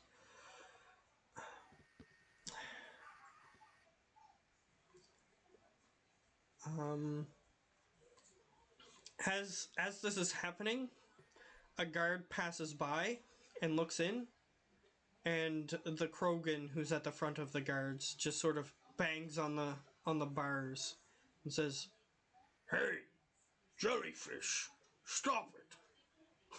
And the Hanar puts its hand back down. And then the guards continue walking by.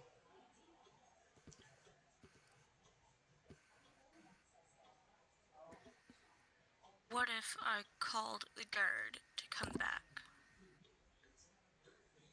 This one could attempt to apply the poison, but I must touch him. Are you able to move towards a gate He reaches his appendage out. He can touch the bars. However, like, if somebody was getting that close, they would notice if this weird tentacly appendage is trying to touch them. So he would need a distraction, probably.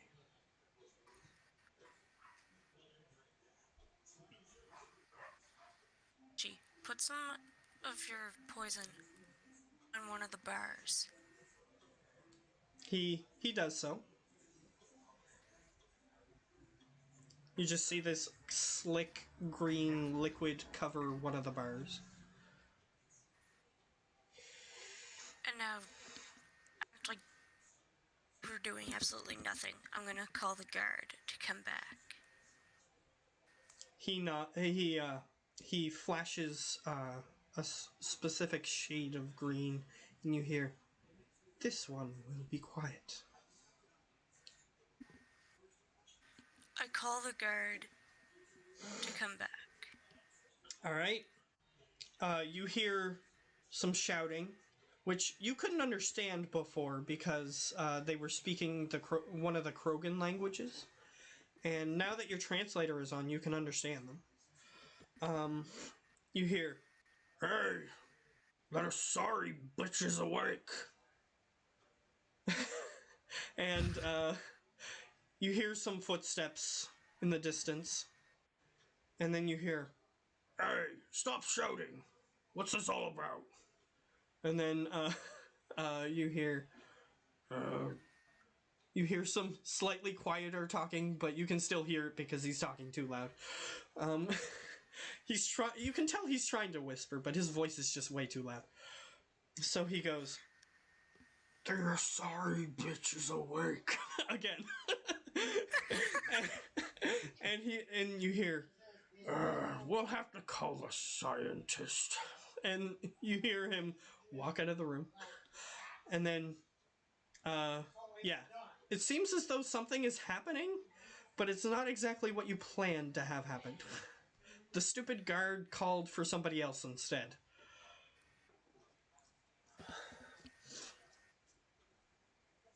You can wait a few minutes and see what happens. If you want. Yeah. Okay. I'm not good at improv. It's okay. You'll get better.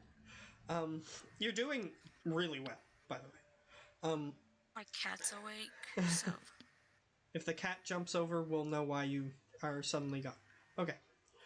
So, Scream or whatsoever. What? So, yeah, Gio, what did you say? A scream or whatsoever. Oh, so he says if you scream or whatever, yeah, he'll know why.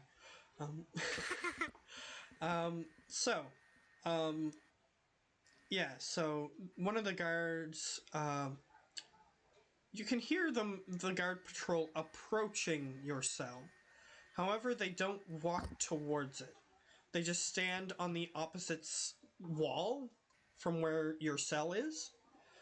And you can see that one of them has a shotgun, and one of the Vorcha that's one of the Vorchas that's standing next to him has a pistol, and the other Vorcha has this extraordinarily large backpack on him, and you can see he has like a hose attached to it, and a little flame is coming out of the end of it. You being an assassin, you know that that's a flamethrower. So, Me, an assassin. well, not you, Gio. Her. Her character's an assassin. Yeah. Yeah, so you know that he could fill that cell full of flame if he wanted to.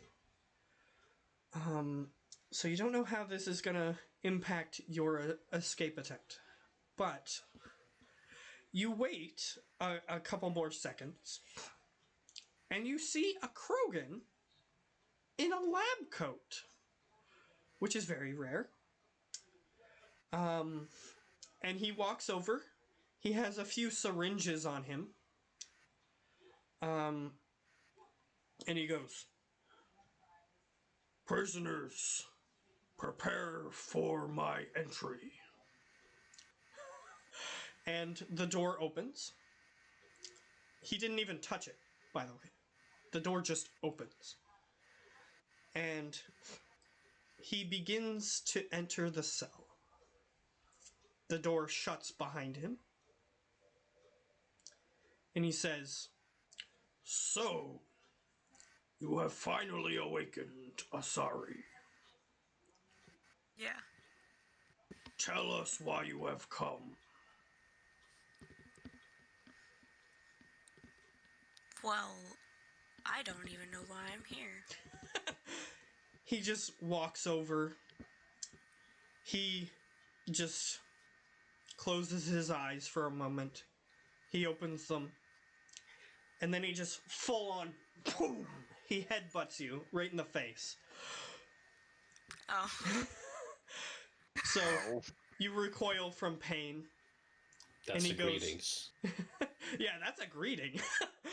No, no. I'm joking. He's trying to torture you, obviously. And he says, "Again, Asari, what brings you here?" I heard you guys were trying to kill someone off. So I decided I would do the job for you. He grins. He looks towards the Krogan outside the cell. "This Asari has spirit." And the Krogan outside the cell just laughs. "Perhaps." And then I give I give a hand signal to Heshi Okay. to try and reach over to poison the Krogan. Okay. Okay, great. Let's see how this turns out. Because I'm actually going to roll some Probably dice. won't go very well. Okay. You Watch him roll have 20 crits. you actually have a decent setup right now to do something here. But I'm going to have to roll some stuff to see what happens. Okay. Dice roller. Where did I put that dice roller? Here it is. Because Heshi wasn't entirely honest with you as to why they were there. So he has some abilities here.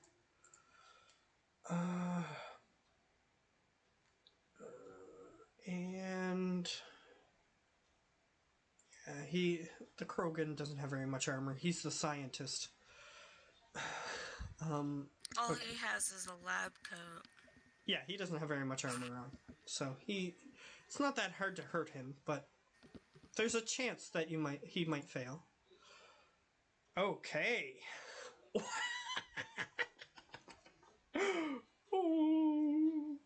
Oh, good. It's bad. Oh, good. No, he it's didn't. bad. He didn't roll poorly. He rolled well. Heshi rolled well. Oh gosh. He got one success, so he succeeds on his attack. He also got 4 advantages. So he just reaches his tentacle over, and he was just attempting to apply it to the skin of the Krogan. However, the Krogan spins around and gets the poison directly in his mouth. So he just goes, and he attempts to take one of the syringes. The Hanar just reaches out with one of his tentacles, pushes the syringe into the scientist's throat with one quick and swift motion, and the Krogan just goes,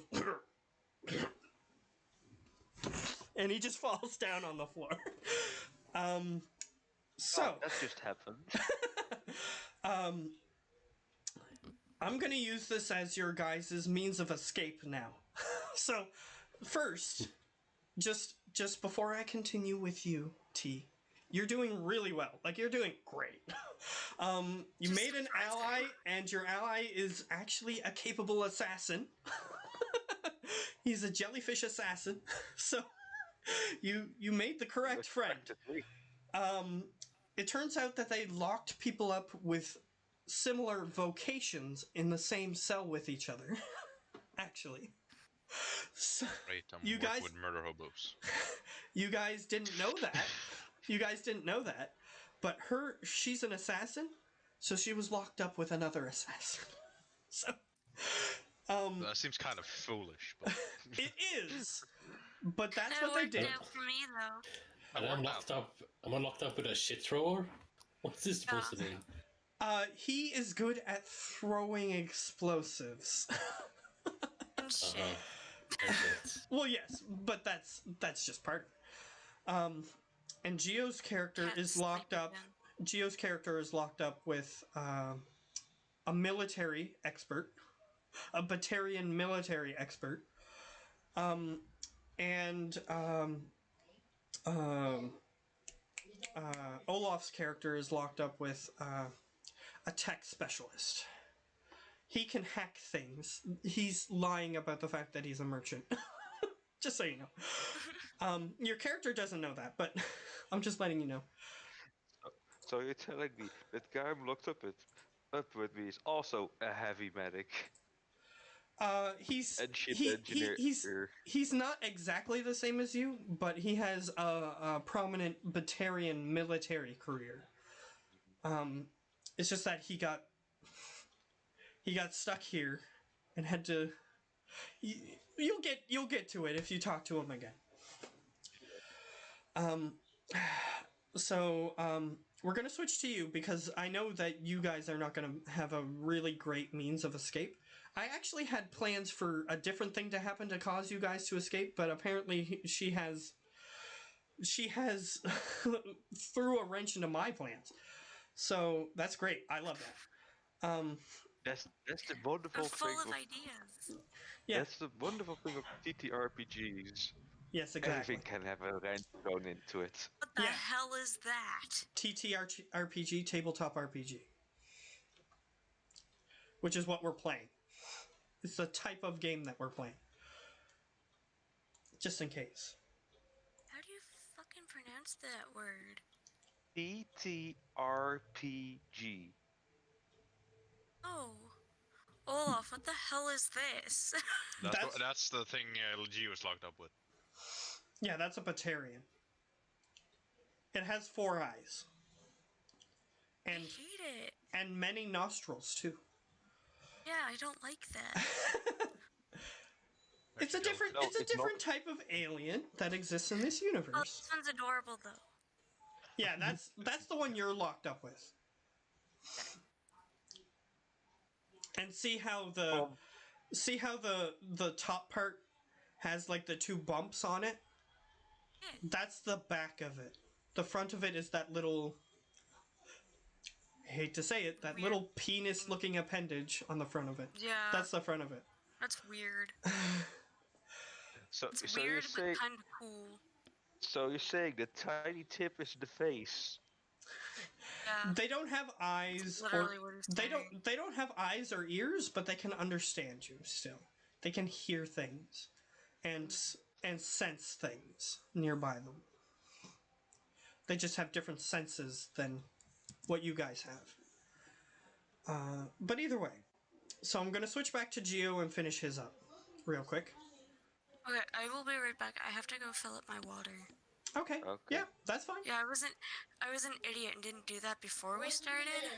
I don't even have a drink here. I was ill prepared as well. I'll be right back. You guys didn't just chug down 2 liters before the game? Come Yeah, on, exactly. guys. T was asking you why you had so many drinks at one point. Yeah. And then I sent him a private message and I was like, bro, I should have filled up my water bottle. Like, I should have filled up my water before we started. Yeah. And now you know why. Yeah, now you know why he has so many. Yeah, so I will be right back. Okay, I'm gonna switch to Just Geo, stroll to the so you'll kitchen be to fine. get my what?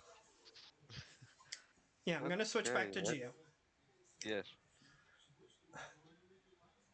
And by the way, for everybody else, even if T is listening, since this is her first time, that's why I gave her the more easy opportunity to escape. So that way, That's fine. she That's could fine. have a more decent opportunity to do something. Yeah, that's good. That's fine. Okay. Oh, fine. Thank you. Yeah, I'm sure you appreciate that. Thinking is hard. So yeah, I had her in there with an assassin that actually has biologically produced poisons in its body and can yeah, exactly. Like super great escape mechanism. But I was actually expecting for her to not negotiate with him or something and then potentially still be stuck. But anyway, so Geo, the Batarian Yes. that you're talking to. Did you want to find out any more information from him? Or just insult him? Well, I don't know about you, but I'm staying here. I don't plan it on. I don't. Sorry, my voice just screwed up. I don't plan on it either. Oh, you did notice the guard pattern then, I hope. He nods. Well, let's see if we can catch one alone and then, well, make a run for it. Well, they never travel alone. Isn't that the issue? Fair. And if we try to choke out the Krogan, we're gonna need a little bit more strength than I think either of us have. Especially with two Vorcha trying to claw our eyes out. Well, that's why we don't try to choke him out, but take something from him. You think you're I that mean, stealthy? I figure I'm that stuff, yes. He nods towards you. Fine, I'll be honest with you. I sold out your unit. Why is that then? The hegemony got some information about a strange ship entering our territory. I told them to ignore it because I wanted to get paid. So I told Arya that you were about to arrive. They were expecting you the whole time. By the way, Well, it was. the hegemony is the Batarian government. Mhm. So apparently they caught wind of a weird ship coming in and they were going to investigate. He told them not to. And then he he investigated himself, found out that it was a military ship with Turians on board, told Arya Taloka about it, the leader of Omega, and got your squad killed. Basically, is what he's admitting to. I'll be glad that my word doesn't have a whole lot of weight. That I just, want to get out of here, go back to home, and well, report the utter failure of trying to evacuate. What was it? A A government? VIP. You Yeah, didn't have an exact name, but you yeah, had a picture of him. yeah. That we failed to extract basically a VIP that, well, was not here on his own accord. He nods. Don't worry. If we get out of here, I plan to repay you. Perhaps that mission will not be so failed. Oh, we'll see. First off, we need to get our hands on some hardware. He nods.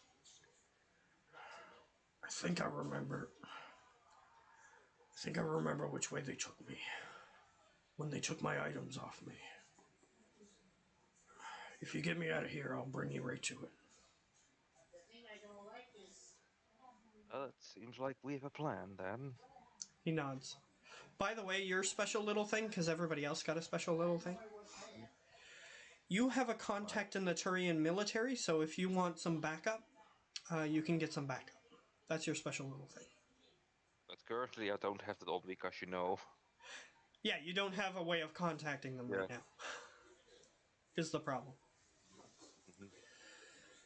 So, as he's waiting for an opportunity to get the guards, all three of you, other than T, you notice that there's a commotion happening in the hall outside your cells. That perfectly helps when I can try and snatch something.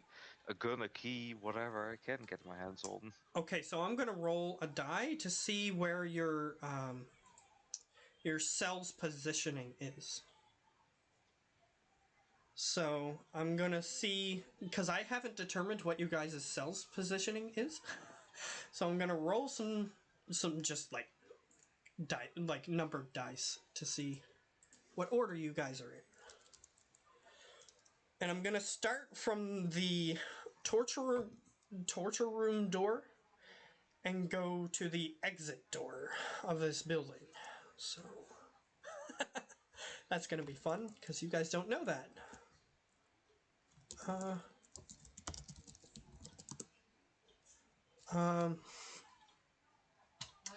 So let me roll a d4.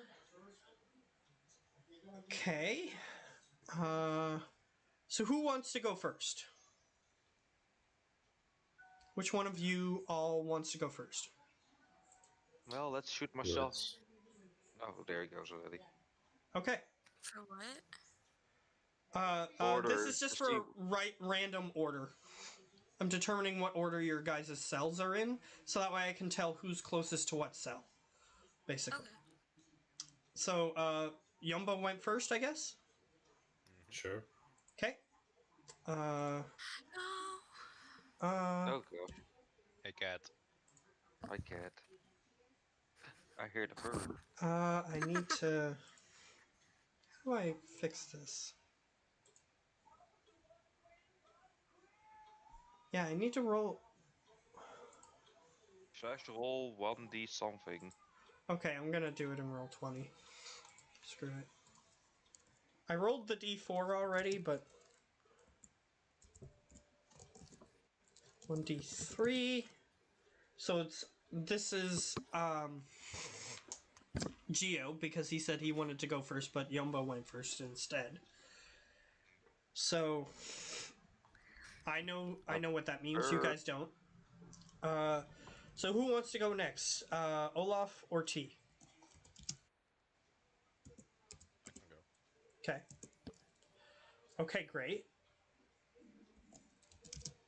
One, and then the last one is...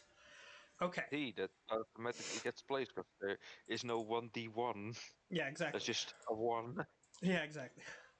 So, I'm gonna draw out the map, because you guys know what the map looks like, but you don't necessarily...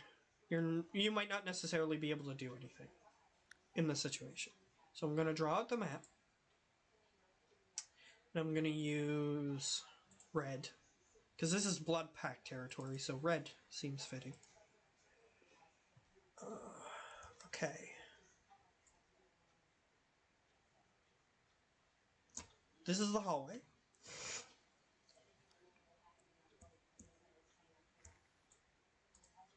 Whoops. Sure, I'll do this. Why not? That's the torture room.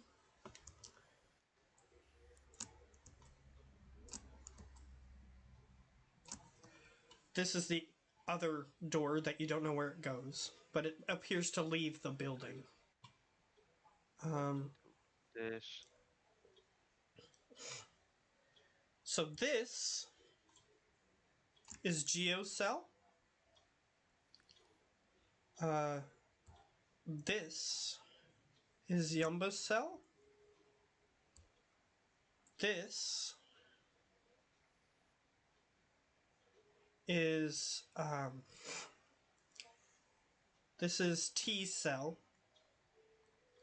Oh, yippee, I'm close to the but And this is, oh, right next to it. yeah. So let's place tokens. So Not very good. T, are you seeing the map? Yeah. Okay. I just wanted to make sure you were seeing the map. Oh, I get my thing on there. So you got to go to your You just character sheet. drag and drop. Yeah, and Yeah. then you click on your character sheet, like the name of your character sheet, and then you just drag it and drop it.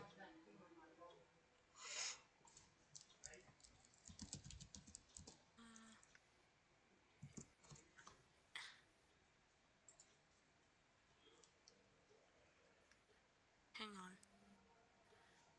There. Torture room on this side. There you That? go. Yes. Oh. Then you can move it around. Oh, Okay. And like I'm that. Cool. gonna put in Heshi. This is gonna be Heshi. Oops. Yeah, his thing is too big right now. Yeah, Let I me can move it. shrink it. See that? Oh. I can shrink it. There we go. Shrinking. And see where the blue marks on it are on his body? That's where he glows to communicate.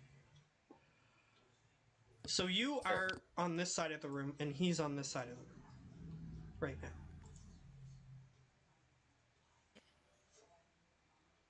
The Krogan scientist is on the floor there. I'm just gonna get some pictures for your people you're with.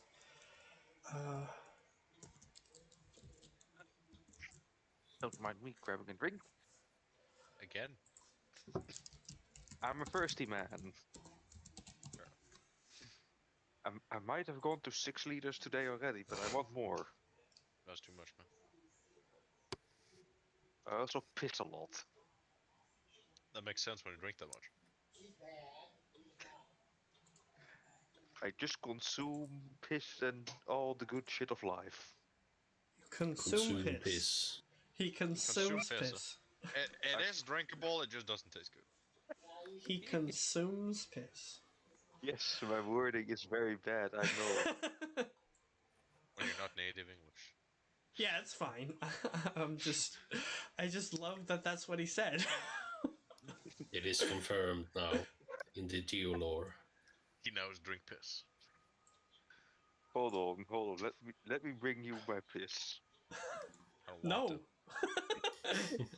I'm fine with my lemon soda.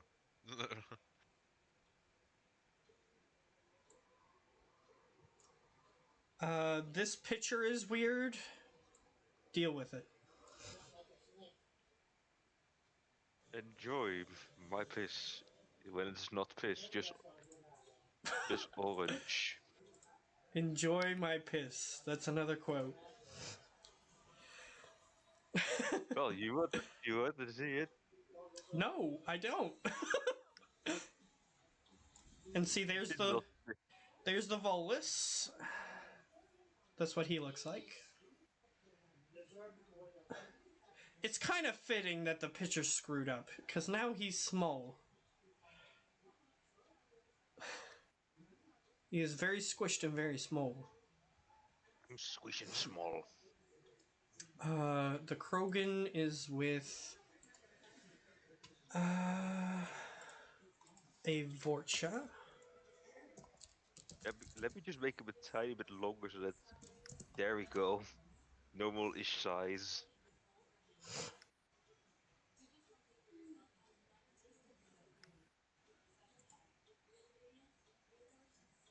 This one looks good. This will work. Oh, T, you're fooling around with your token? Seeing what it does? I'm trying to do something.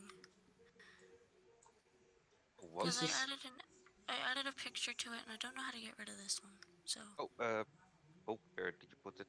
it's fine. Got Where it. did you put it? Did you delete it? There we go. It's over here. Yeah, I've just put a new Help. one. Thank you. That picture will work. Like Okay. like I said, you're not gonna find one with a black scalp, but yeah, it'll work. Okay, but just a second. Sending it in the group chat. Okay. Okay. You Do can do see you it see my better. token currently? Look. Just The- look at it. It is yeah, so pretty. yeah. But do you see my token currently? It's to the right of your cell. Do you see it? Move it. And watch what happens in a sec.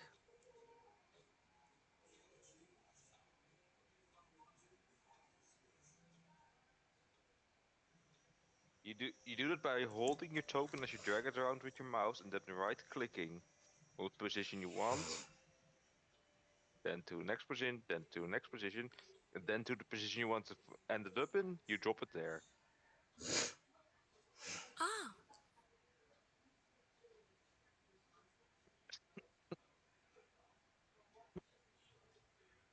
Cool. You can do that too. I just explained it. Yeah, I'm not gonna do that though because I'm just gonna fuck it up. It's just Okay, I two like this one. buttons. While I was searching for pictures, I now have a new story twist that's gonna happen. What a twist!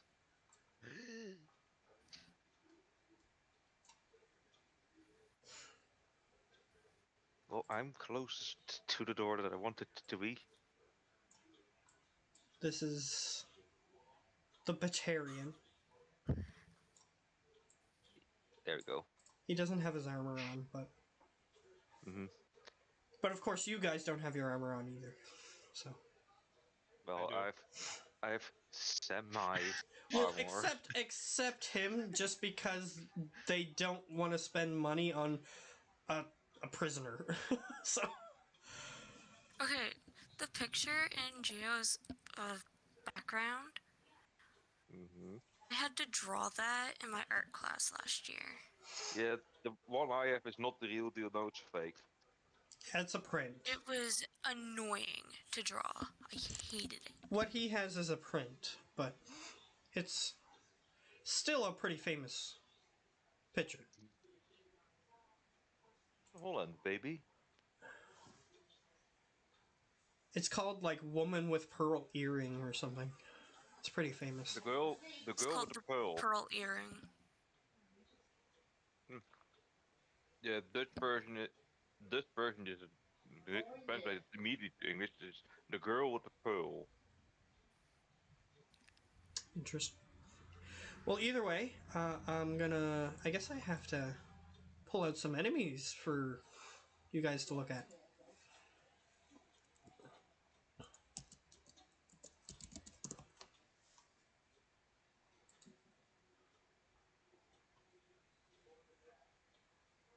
Okay, these ones are gonna be the bad guys.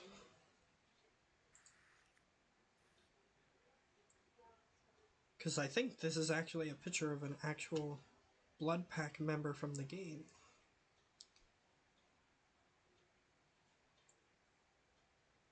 So, Orcha, copy, paste, Orcha.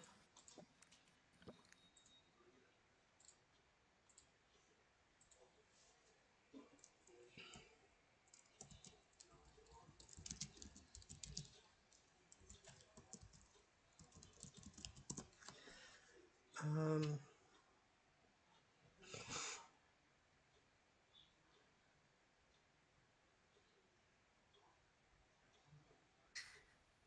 yeah, this one will work.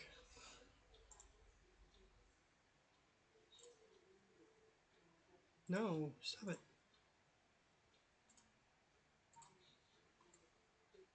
Yap it. Yap it.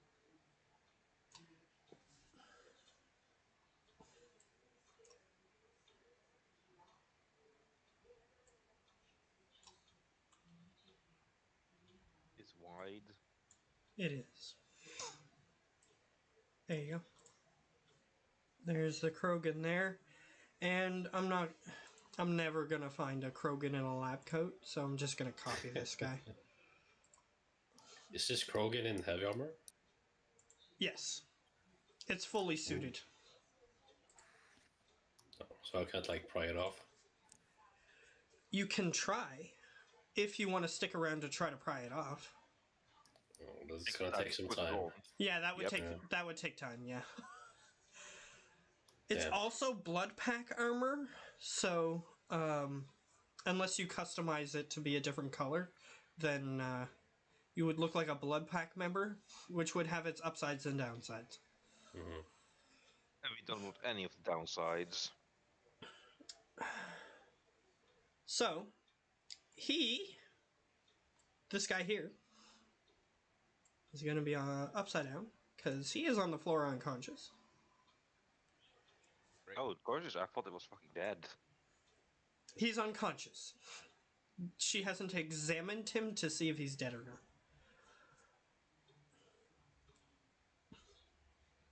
So, the next part that happens,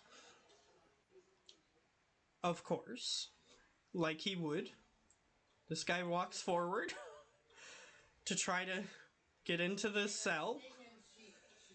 He unlocks the cell, and I'm going to roll a random set of dice to see what happens to him.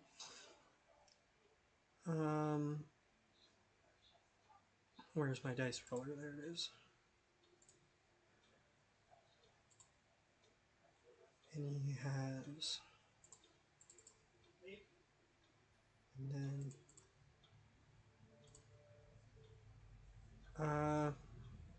sadly enough, he got a success. Oh. So he doesn't put his hand directly in the poison as he's opening the door.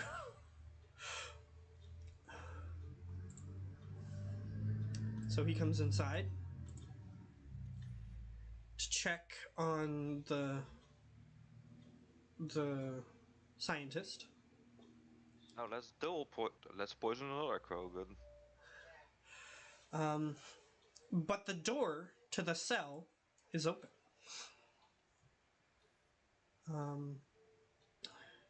The Krogan bends down to check him. He doesn't say anything to you guys in the cell. But he does say to the Vorcha out here, make sure the rest are not doing something tricky. So this one is going to start walking over this way. Yeah, what are they wielding? This guy is the guy with the flamethrower. Ah. This guy is the guy with the pistol. So he's walking over this way. Towards there. Question. Can I reach through these bars? Oh, yes. Most definitely. Alright. Let's just say that the Krogan didn't build jail cells that you were not meant to escape from. Alright, I'll say as he walks towards me, so those guys do something shady over there. So you're saying that you're telling this guy that these guys over here are doing something shady? Yep. Okay. And if he walks past there, I'm gonna grab him. Okay. He goes, why I trust you. Bash him in the face. He is standing next to the cell, so you can walk over there and try to get him if you want, but that's up to you. Shouldn't you be doing your job better? He goes, you in jail. Shut up. And you in jail now, too. As I drag him in. No, oh god, you're actually just like squeezing him straight to the bars. Oh, yeah. Well, let's and just I say to this guy, Okay, go ahead. Hey you, make yourself useful. And I just points towards the gun. Okay. So you're gonna have to roll Is athletics a thing in this game system? Yes. Okay. Roll that. It is, yeah. Yes, that is 4. And in addition to that, I'm going to need you to roll 2. Which dice are they? 2 purple die. Oh, purple. Purple is bad. I got 1 cogwheel. 1 cogwheel. Does it look like a sun, kind of? Yeah. Okay. I just need to make sure. Because you are rolling a yellow dice at least 1, right? Yeah. So you could have gotten the one that looks like a sun, basically. So there's one that looks like a star, and then there's one with a circle around it. Did you get the one with the circle around it? The circle, yeah. Oh! So that's But like... the shapes around it. That counts as both a success and an advantage. Oh. Cool. So you got the good one. So you succeed in doing what you're trying to do, and you get something special in addition. So here's what happens. You realize that this Vorcha has a bandolier of grenades. Uh-oh. Oh. So as you grab him, the bandolier of grenades just sort of like when you grabbed him, your hand accidentally unclipped the bandolier, and it just sort of falls into the cell. Also, You're good. also Yeah. the Vorcha goes up and grabs the pistol. Yeah. Give me this much. So he goes up, grabs the pistol. I saw you were good at throwing. You good at throwing these two? Grack, good at throw. Yes. All right. He gives he gives you the pistol, and then he picks up the bandolier. All right. Does he have like a key for the cell? Actually, yes. They were stupid Right. enough to give a Vorcha a key. So here's the plan. I'm gonna take care of this guy, the croak, and you're going to throw some nades at that guy. By the way, you're still holding him. Like, you didn't, like, knock him out or anything. You're just holding him. Yeah, I don't care. Just knock him a few good times against I the will, bars. I will actually drag him through the cell, even if it breaks his bones or whatever. Oh, yeah. Even a Vorcha would survive that, so that's not even a big deal to a Vorcha. Yeah, and I'll just strap him off the useful stuff and just throw him to the wall over there. Okay, so what I'm gonna need you to do is roll another one, because that was to grab him. Now you're trying to pull him through. This one is the same roll, except you have 3 purple dice. Ooh. So it's slightly harder. Oh. 2 stars and 3 markers. Oh God! You actually rolled really well. Yeah. Yeah, you pull him through, and you break his bones so badly that he gets knocked unconscious. So, like, you don't even have to attack him. Oof. Yeah. He's below me, I so can't! not finishing off. Oh, T, just so you know, you weren't muted when you said that. Just so you know, T. Hello, T. Hi. Just so you know. Sorry. It's okay. No problem. Right. Just letting you know. Open the door. All right, door's open. So Geo, you and the Batarian are like, you have line of sight. Like, you can see this is happening. See? Yep. So Geo, Well, any reaction? yeah. Well, that doesn't look like we can get anything now. The Batarian just goes, yeah. Well, at least it's something. Indeed, let's hope they at least also come for us. Perhaps. And just so you know, Olaf, you have direct line of sight on the events that transpired, and you also have I can't do jack shit, so I'm just letting you know. yeah. Yeah, so this you can see this happening. So if you want to react to it at all or do anything in preparation, it's fine. That's what I'm letting you know. I looked to the Wallace. Was that what they were called? Yeah, Volus. Yeah. Okay, someone is trying to get out at least. Yes. Our opportunities are rising. Perhaps Yes, we but should. I'm not very. And as effective. this guy is approaching, and he's like, perhaps we do something.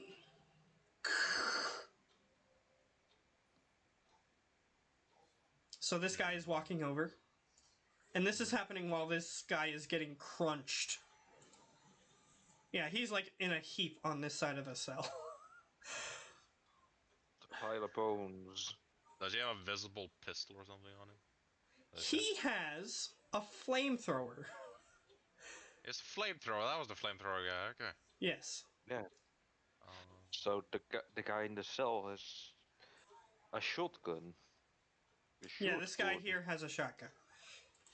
Unfortunately, it didn't work out that every NPC that had the items that you wanted went to the place that where the people needed them.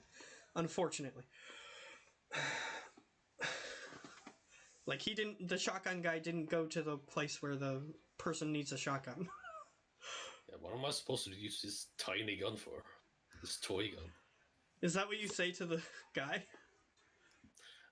I say to this guy because he's the one conscious. Yeah, he goes, Grandma, no, shoot. Oh, pew pew. I just break open this door. Yeah. No subtlety. Okay, yeah, you leave, but I'm just seeing if these guys want to do anything first with the flamethrower guy. Yeah. So well, not really much we can do.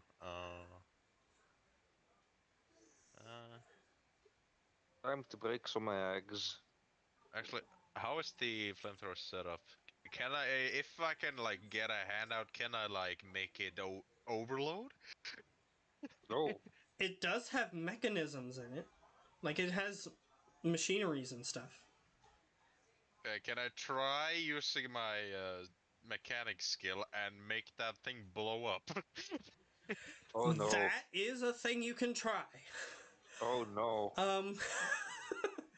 Okay, so I need you to roll your mechanics skill. Okay, let me see the. Okay, yellow, green, green. Plus 3 purple dice. Okay. Okay, yellow is a sun. The green ones is 2 arrows, a sun and an arrow. The purples is an X and an aim and 2 aims. Okay, so tell me, if you're using our dice roller, at the bottom, it should show you the results at the bottom. It glows red. It's glowing red. Okay, that's bad. But are there any symbols down there? No, I'm looking at the symbol and dice. The symbols doesn't show on that. The reason it doesn't show on that is because all your symbols got negated. So nothing happens. Beautiful. So you try to grab the flamethrower to try to do something to the mechanisms of it. Luckily for you though, since you didn't get any negatives, the Vorcha doesn't seem to have noticed that you grabbed at it. But he's walking up towards the cell. Do I get opportunity to try again or no? Something happens first. He goes, "You do bad," and he's looking in I the haven't cell. done anything. Nah, I'm just waiting for torture or something. He goes, "Yes, like torture." I just take damn messages. He points over here. This good room. Yeah, probably. I've seen it before though. You have another opportunity to try something because he's gonna walk over towards the Volus. Okay. I won't try to make it. I will try to make it at least glitch out or being unable to be used. If explosion happen, that's good. Yeah. So your goal is to sabotage the Yeah, they flamethrower. basically sabotage the flamethrower. Yes, and Explosion bad. you got unlucky, but also lucky at the same time. So nothing happened. So yeah. So roll again. Same difficulty and everything. So just roll again. Okay. In the bottom, it's 3 arrows and an X. 3 arrows and an X. Yeah. That was with the same dice you asked me to roll. Okay, so that means you're technically unsuccessful because I'm pretty sure the X's negate the suns. I got like 4. The yellow was 2 arrows. The green was 2 arrows. The other green was a star, and then the last purple was nothing on. Yeah, and then the other purples had 2 X's on them, right? One had 1 X. The other had an X and an aim, like the sight. Oh, okay. Yeah, so it negated some of your stuff, is what happened. So basically, you didn't get a success, you got a failure. But you got a bunch of advantages, which means the side effect of what's going to happen is going to be really hilarious. Okay. Is what's going to happen. So, you attempt to sabotage the machinery of the flamethrower. However, like, as in, like, the mechanics of it, like the computerized parts, you fail to do that. However, Great. as you're reaching forward, this is where it gets hilarious. Because you got so many advantages. This is gonna be great. You accidentally detach the hose, and fuel begins leaking everywhere. Uh-oh. The floor ignites in front of your cell. Cool. The I Vorcha... step away from the door. Yeah, the Volus is already halfway. Yeah, as I see that happen, I'll just... Since you got so many advantages, you didn't technically succeed in sabotaging the thing, but something good happened. I still kind of did. So the Vorcha's like screaming, "Rah! Rah!" and he's like running around on fire all over the place. As you walk out of the cell, what's Yumba's character's name? Croak? Yep.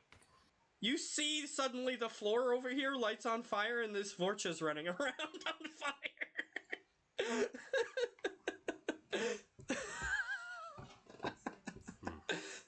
Huh. At least they're somewhat useful. What my use? It seems as though the Vorcha is not smart enough to learn how to put himself out, though. He never learned stop, drop, and roll. Apparently. So you just hear... And everybody who's in this hallway, like even in the cells, can hear the... I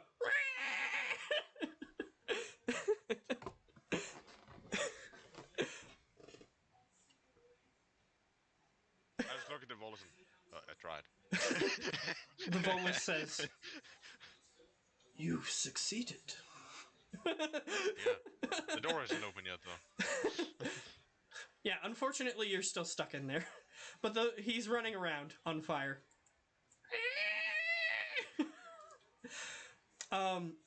So Let T, it burn. are you still here, T? Hi. So in your cell, Heshi is trying to reach out towards this other. He's like, oh, this other soldier's in here. I'm gonna try to poison him. So he's trying to do that. Let's see how well he does.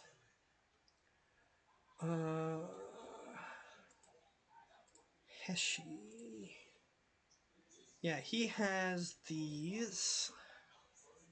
Yeah, that's a good challenge for him. Oh, good lord. Oh no. Oh no. It didn't work. Oh, no. It worked. That's not the problem.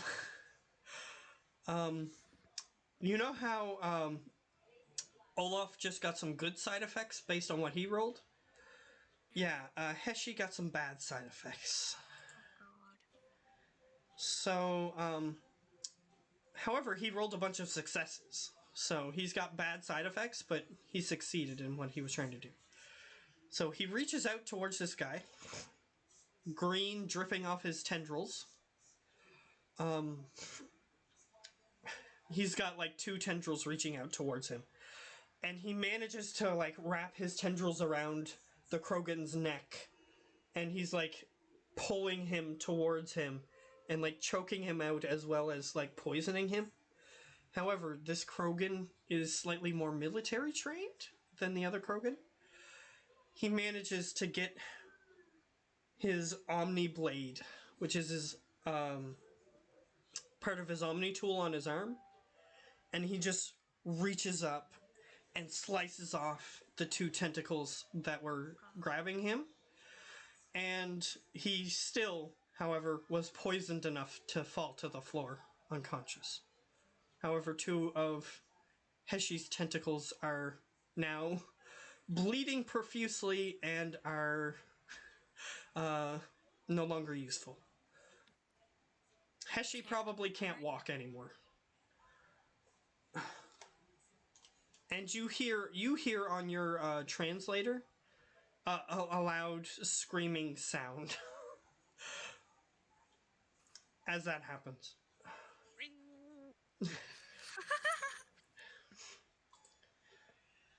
And then Heshi responds, I suppose it was too much for this one to think he could escape unharmed. And he just falls limp in his restraints. So is he dead? You don't know. You are currently locked up, however, so you can't get to him. Okay, that guy's on the floor.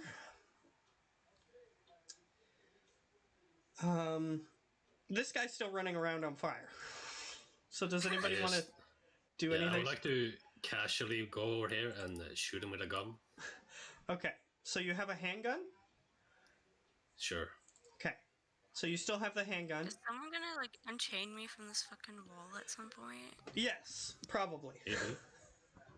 Maybe. You have to be determined to be trustworthy. Okay, so you walk over, use your light weapons, whatever your light weapon says you have. I don't think I'm proficient. No, you're not. Because it's a handgun. You thought that you wouldn't want to use those. 2 green. Alright. And he's on fire, so he's not defending himself at all. And he has no armor because he's a Vorcha, so he thinks he's going to heal. So, yeah, you just roll those 2 green. Tell me what you get. 1 arrow. Okay, so you don't necessarily succeed, but it is advantageous to you. So what you do instead of like shooting him in the head, your bullet pierces the fuel tank, which causes an explosion in that area. So he's like, That's even better. "Wah!" And then he runs next to the cell door and boom. The Volus, he's gonna have to roll because he's in direct path of the door, flying towards him. Let's see, he's not very agile. You might have two No, unconscious people that you're gonna try to drag out of here if you want to drag them. I kind of want the Wallace at least. Because he might get knocked unconscious by the door flying at him. So, he's expecting this, however, so he has some decent chance to get out of the way. Because he sees that there's a fire there, and he's like, oh, yeah, well, that thing could blow up at any moment. So, he's It'll be going fine. to roll this, and 2 of these, because he's expecting it. Oh, wait. I forgot to roll his disadvantage stuff. And he rolled well, too, and I can't count that because I forgot to roll his bad stuff. He doesn't succeed in dodging the door. But Right. he does... Something good does come out of it. So he doesn't get completely knocked unconscious by the door. But he manages to let's see, how would I do this? Because he's blowing up the door. How do I turn that into a good situation without him succeeding? So I guess he does get hit by the door. He has to get hit by the door. So Mr. Volus Man is now hit by the door, and he is not conscious. But since it's going to be good for you guys, and not necessarily the Volus, you notice a compartment on his body, on his suit. It opens up, and like something falls out of it.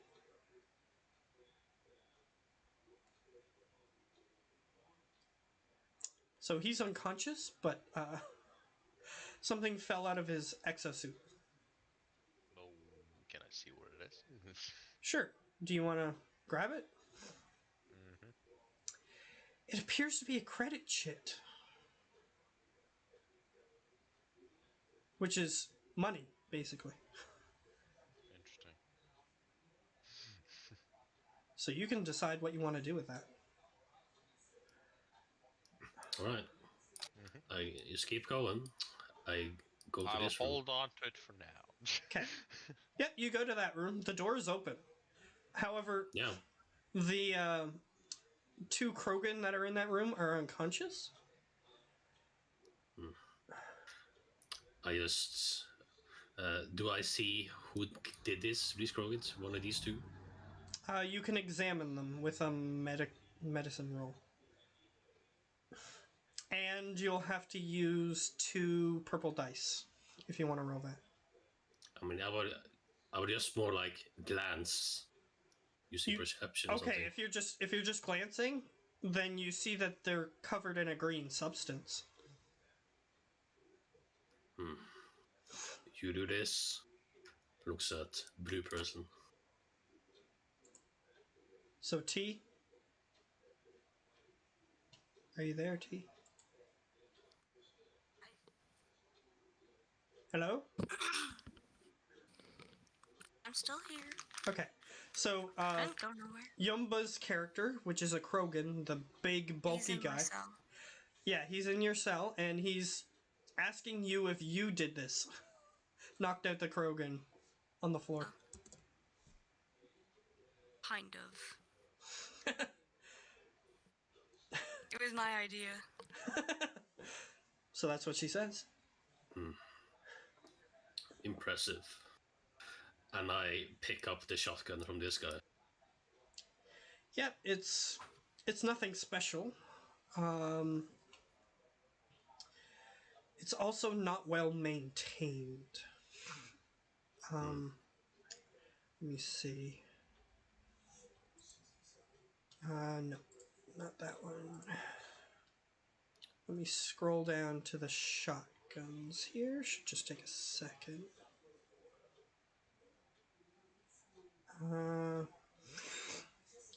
It's an M23 katana, and it's in poor condition.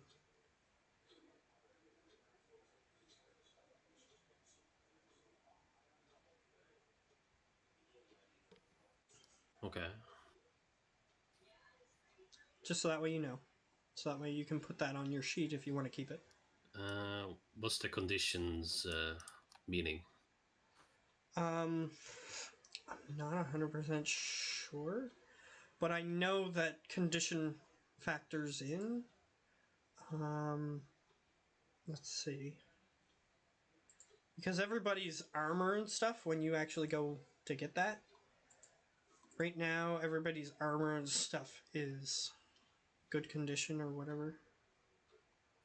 Just gonna look at somebody's sheet for a second. Yeah, while you do that, I say to blue person, here, catch, and I throw the handgun towards you.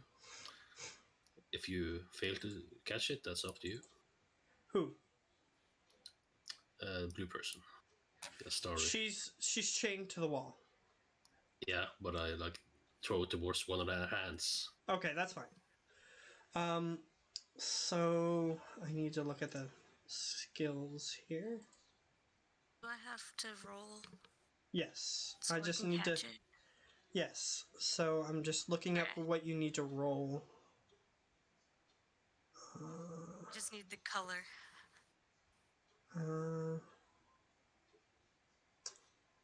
I don't see it here. The thing I'm looking for. Oh, here it is. Coordination. You have to roll a coordination. So look at your skills on your character sheet. Just a second. And near the top is coordination.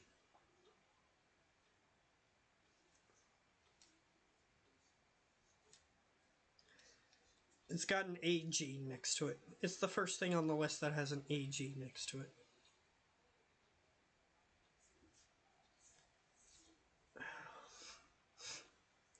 So you have to. Have it. What? I don't have that checked. Yeah, you don't have it checked. That's fine. You can still roll whatever's next to it. So I'll open your sheet.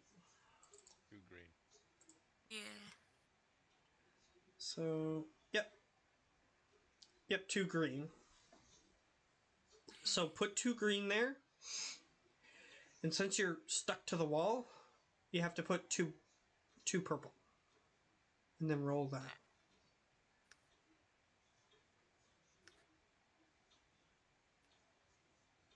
Oh, I'll just tell you the symbols? At the bottom.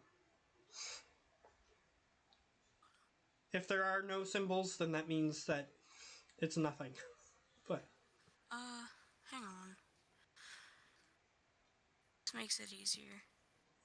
sending a picture? Yes. It makes it so much easier. There you go. Yeah, so at the bottom you have a success. Which means you managed to catch the gun as he throws it to you. However, your hands are still chained to the wall, but Yep. you have a gun.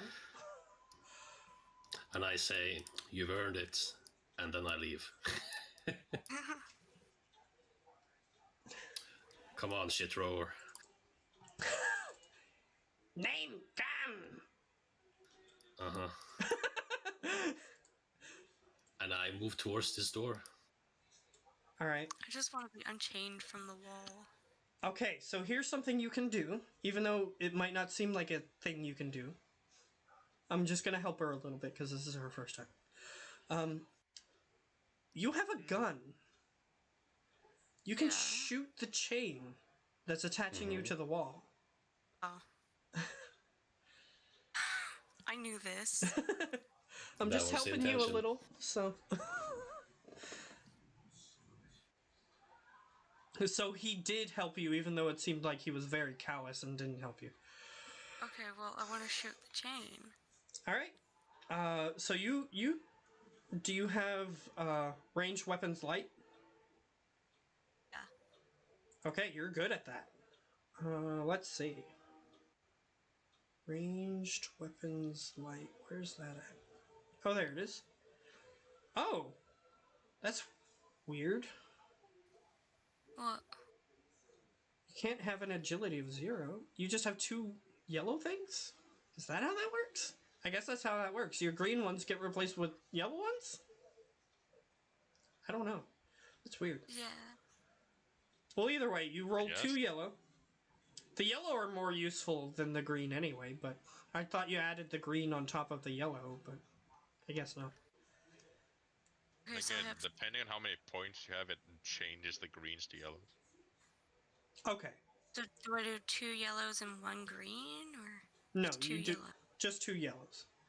So you have 2 yellows, and since you're restrained, it's 2 purples.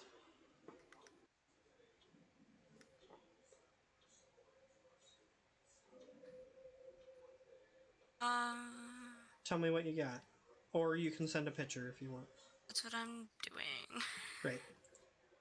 It's so much easier for me to just send screenshots. Yeah, it's fine. With you having 2 yellow dice, oh wow, you rolled poorly. Oh. Yeah, that's not good. um, Probably shot my other hand. So as you're aiming at one of the chains,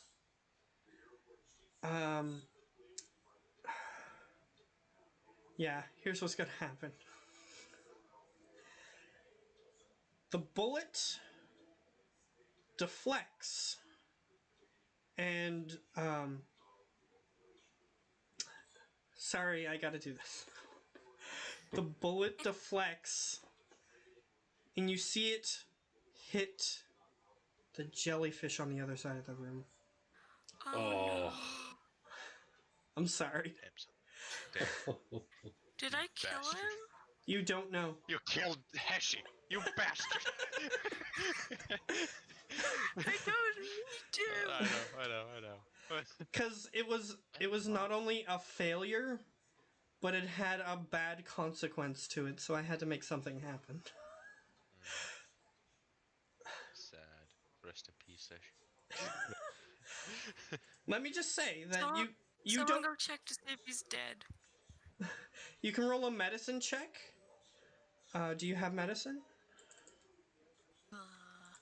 It should be on your sheet at the very least. No. You don't have it, but you can roll it. Medicine. Yep. You have 2. 2 green. Yeah. Since you're far away, you have to add 2 of the purple. Yeah. It was a success. Is it green on the bottom? Yeah. Okay. Here. There's thingies on it, and it's confusing me.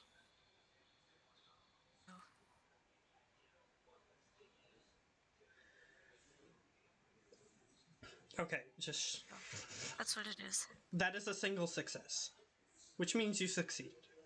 So, you look over towards Heshi. You're trying to determine whether or not he still lives. He is... If he's not brought to a medical facility soon, he will be dead. Yeah. But, as of right now, he still clings to life. Barely, but he still clings to life. He's my only friend. Your only friend in this game so far, yeah. You can try shooting it again. I can? Yep. Oh. Because this is like soft. So, It's 2 greens and 2 purples, right? 2 greens and 2 purples, yep. No, no. No. It's 2 yellows and 2 purples. Right. I knew this. Which has an even better chance of succeeding. So hopefully it... Ooh! Is it green at the bottom? Yeah. Alright, let's see what you got there.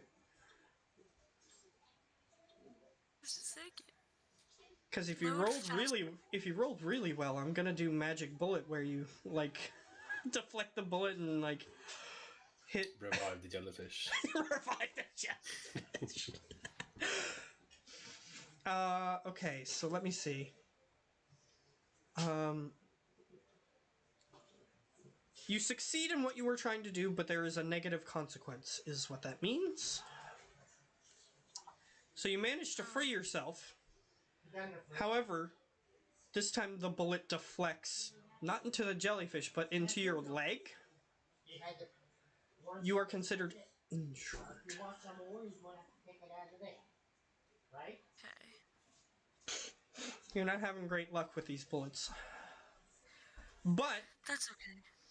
you are now considered unrestrained, so you can move. Cool. Well, wouldn't you take wounds in that situation? Yeah, she has wounds. Let's see. But how many? Where do I put it? You see where it says wounds up top? There. Oh. Yeah. But I'm gonna tell you how many you take. So just give me a second. Because I need to look up the weapon you're using.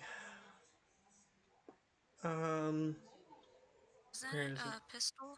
Yeah, you're using a pistol. Let's see here. Which one?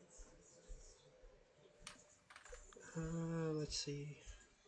You're using an M3 Predator, which deals 4. So you have 4 wounds. And you are considered injured. You move slower now. You're working tomorrow. Mm-hmm. Okay.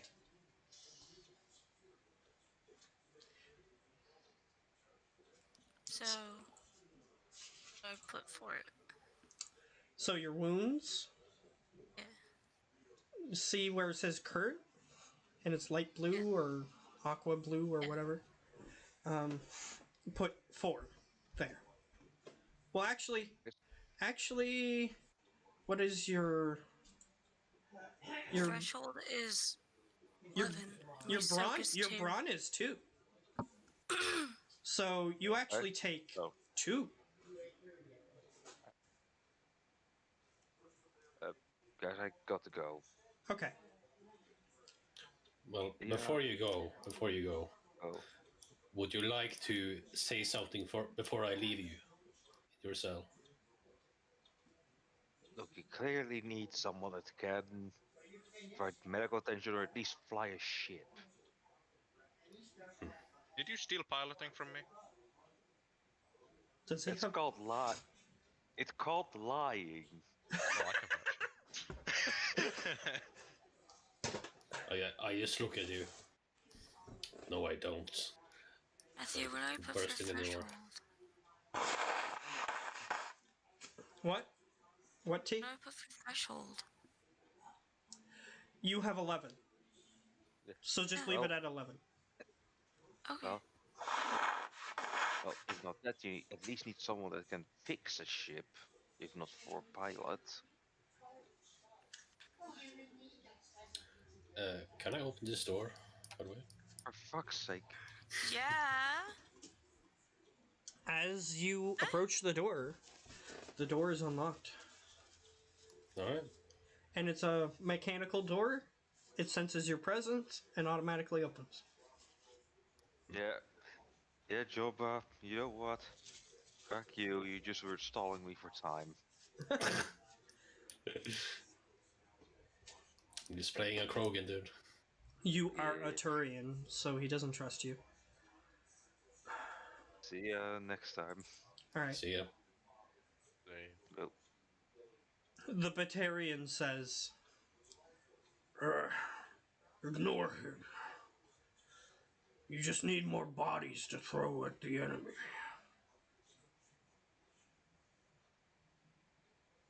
I will. And I step through the door. Okay. Apparently that didn't work. Okay. So you are free. I'm gonna switch to her for a bit. Yep. So, I would pronounce that Cydia. That sound good? T? T? Hello? It always takes her a minute to talk. She might be talking to somebody else too. Okay. Also, I guess it actually makes more sense for me to switch to Olaf. Olaf, you are now in a room with the door blown off. Is the Volus alive? You can medicine check him if you want. I can try, at least. You don't have any negatives because he's not resisting and there's nothing weird about his injuries. Oh, it's int based, so I have a decent amount of dice. You don't have any negative dice, luckily. I don't have it checked off, but I have 3 green.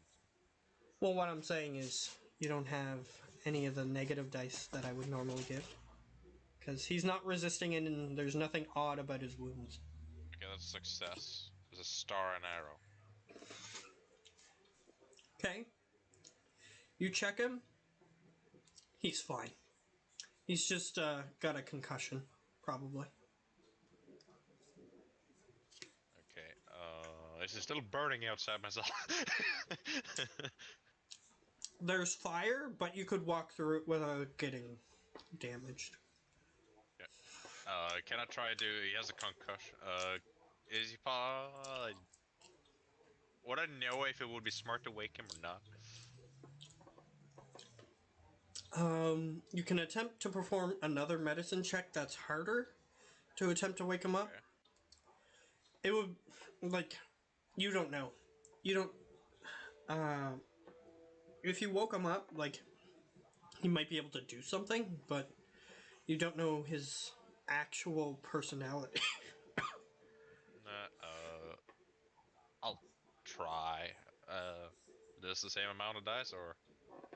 If you're trying to wake him up, it's your medicine plus 2 purple dice. Okay. That is a success still. Okay, what do you got? Double stars, double suns. Alright. He is not only awake, but he is ready. He is ready.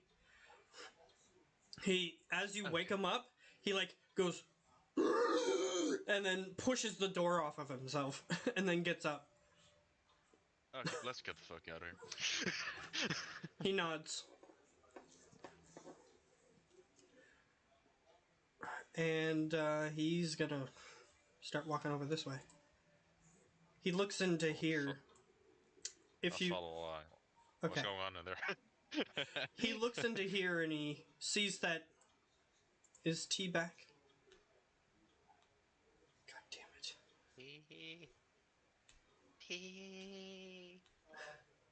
T? You're alive? Is the cat eating you?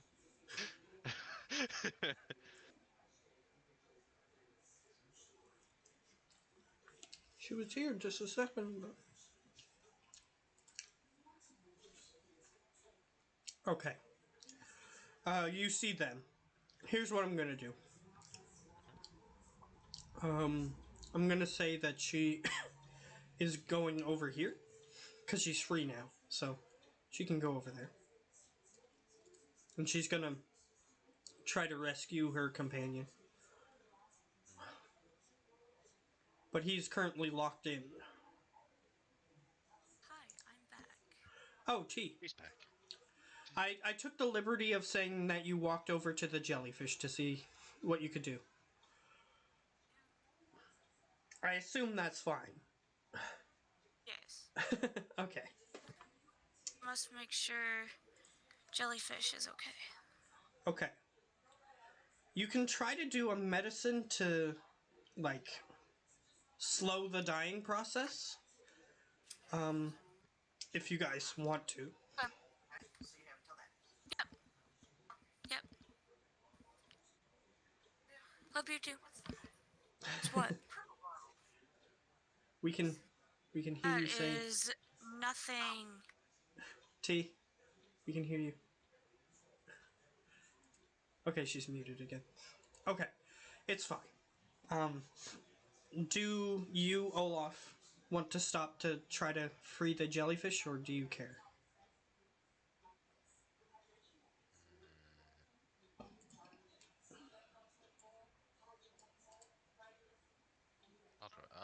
I'll start it for you. Okay. So you walk in. You can. I'll move these tokens so that way it's a little easier to see. You can walk in there. Yeah, the jellyfish is. It appears to be in some sort of restraint that is holding it in place very tightly and preventing it from, like, escaping. It's wrapped around all its legs, and you can see.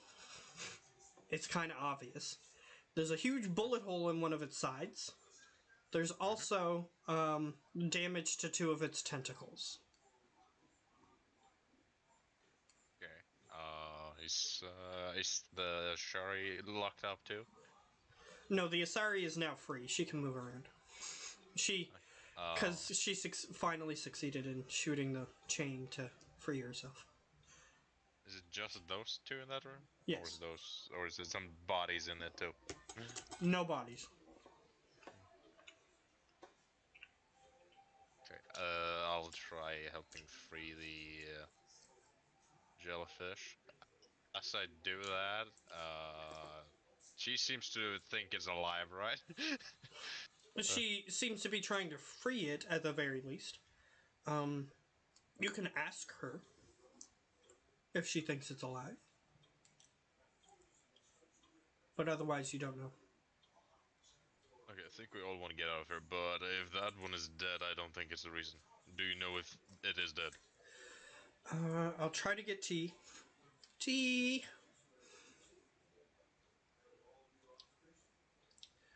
5, 4, 3, 2, 1. She wants to save the jellyfish, so she's going to be honest with you. Yes, it's alive, but its life signs are fading. Okay, that's not good.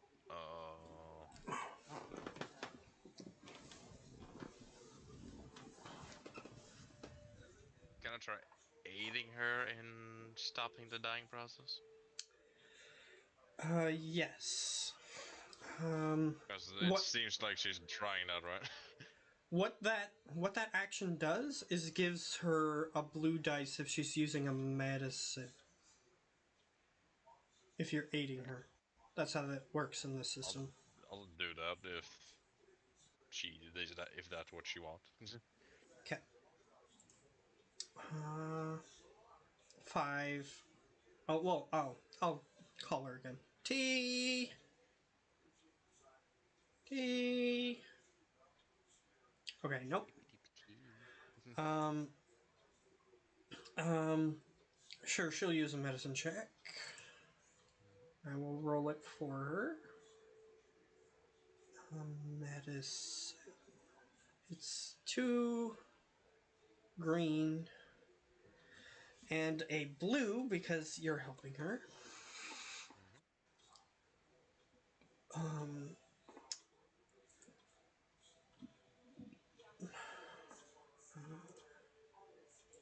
Green and a blue. This guy is not in good shape, so it's gonna be Doesn't make sense. not easy to do. Um, she didn't succeed, But she got 2 advantages. Luckily.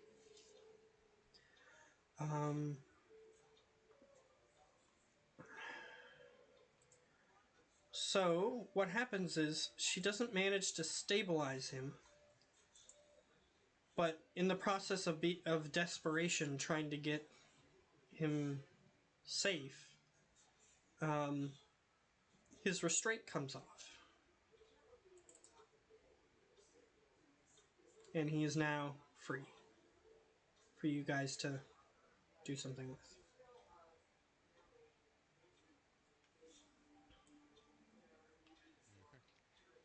The Volus says, "We do not have much time. They may be coming any moment." True.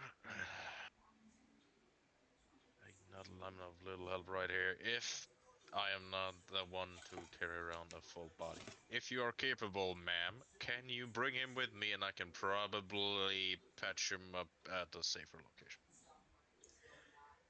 She Or something. she has 2 brawn, and Hanar bodies are not super heavy. So I got 1 brawn, but again. yeah, she has But 2, she's and also injured though. She's also injured though. So yeah, she picks it up.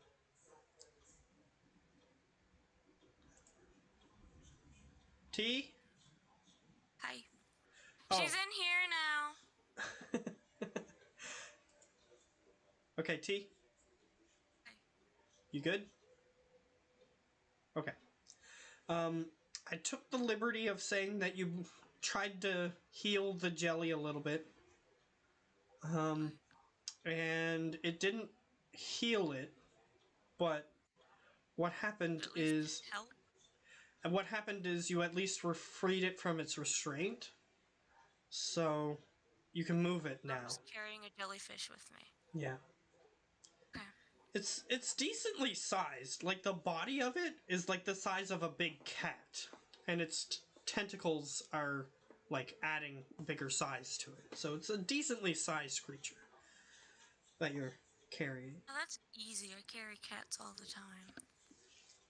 It's like on the larger side of a cat. Like, that's the size of its body. Cat. I have one of my cats is extremely large, so. Yeah, exactly. So you can carry it. Yeah, no problem. So the Volus begins running towards where the other 2 left or exited. I'll go in that direction. As I look around, does any of the dead fucking body have Omni tool? As you were going that way, one of the Krogan appears to have an Omni tool on him. God, grab that, just so I have something in case. It doesn't fit you quite properly, but it's better than nothing. I'll try to find a better suit later, but I kind of need that to use some stuff. So, I'll grab that. I assume I go past Mr. Well, if I go with these guys, I assume we meet with Mr. Turian. Yeah. Just to check. Cydia, at least that's how I'm pronouncing it. Is that fine? Yeah. Okay. Cydia. Everybody else has left the room. Do you wish to join them? Yeah. Okay, so you can move your token to where they are over there. Just getting you used to moving around. Okay. And you have the Hanar, so the Hanar's in your arms. And I'll move those 2 corpses back. Well, you didn't check them, so you don't know if they're corpses or not. Yeah, I don't much care about them. Fair enough. The corpses. Put me in a cell. Nobody likes them. They don't deserve any sympathy from me. Fair enough. So you pass by here, And I'm gonna talk as the Batarian when you guys go past. Hey, she's just gonna leave us to rot here. Yes? Did you say yes? Yeah.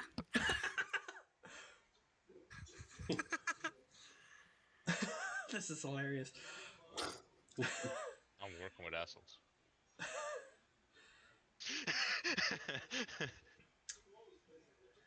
I'll do the liberty of saying that the guards had something on them that could have helped you if you examined them. Wait, me? Since Olaf's character looked for an Omni tool, I'll say what's the stat I would get you to use?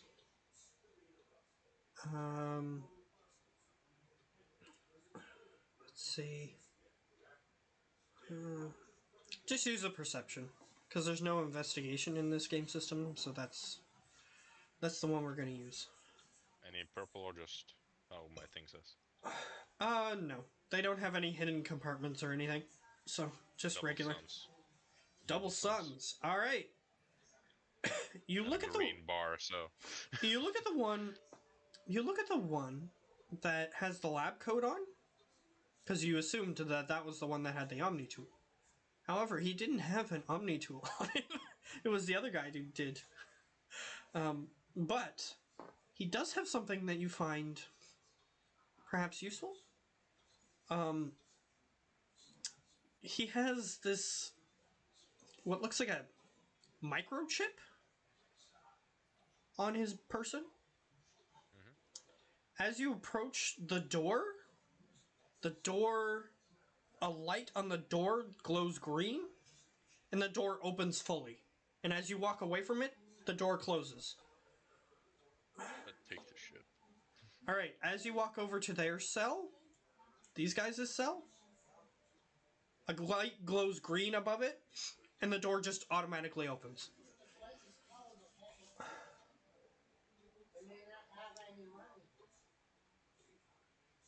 So they are free. Now, as to not hinder you, Yumba, you're the first to see this. As you exit that room, you hear an echoing sound. Sounds like gunfire.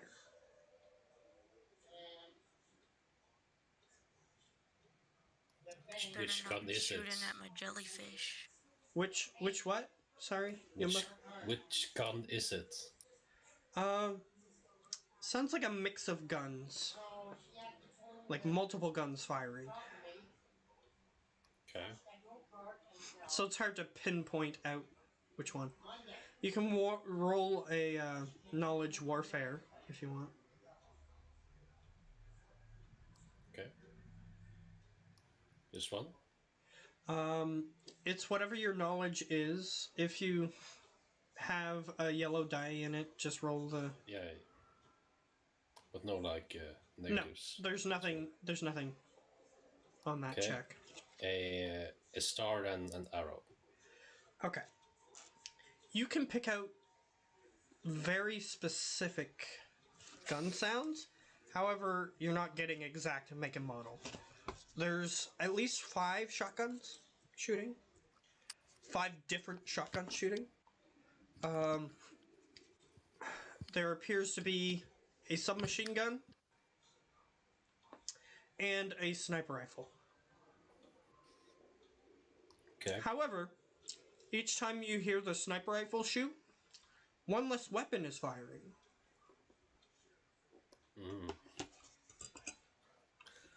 So they got trouble over there as well. Do I know where they keep my stuff? You do not.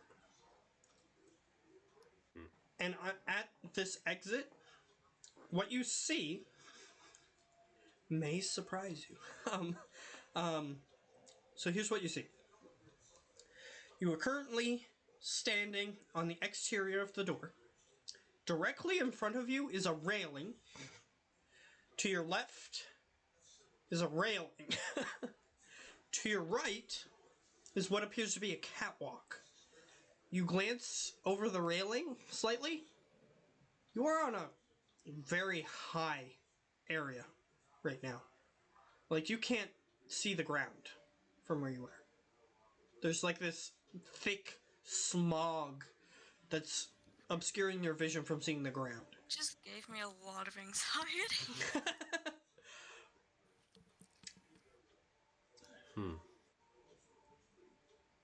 Does it say where these places lead to?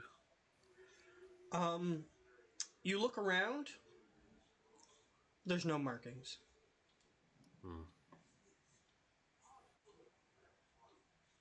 Okay. By the way, the Vorcha is directly behind you.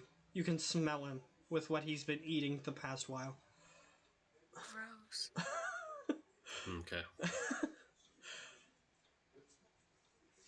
No one wants to smell that. So, you been there before? Yes, yes. Okay. Where can I find my stuff? What stuff? Look. Weapons, armor. Guns. Yes. Those two. He nods. Where is it? Show me the way. He bends down close to the ground, like he's crouching like a frog, and he just sort of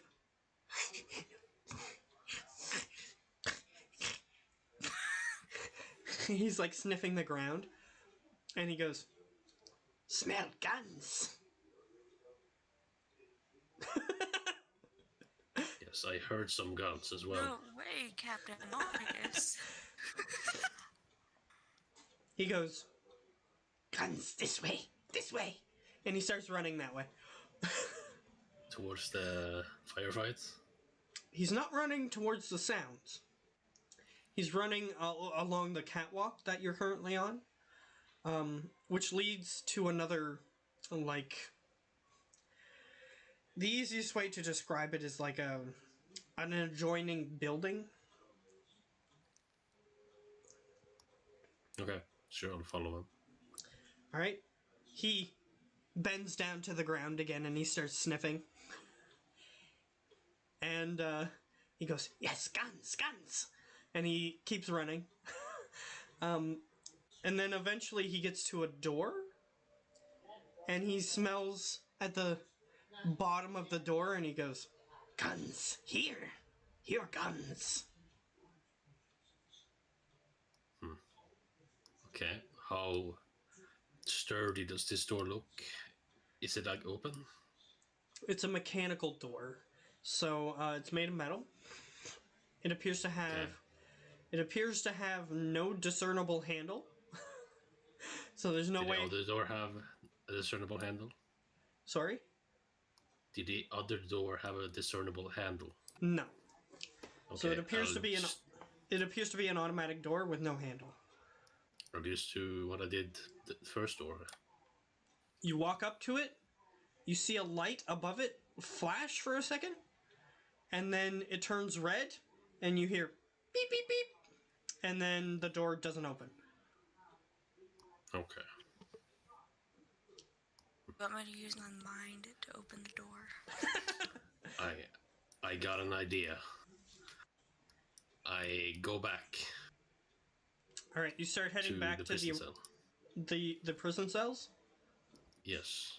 As you arrive back, you see the rest of the group walking out the door that you just went through. I have to go. Okay.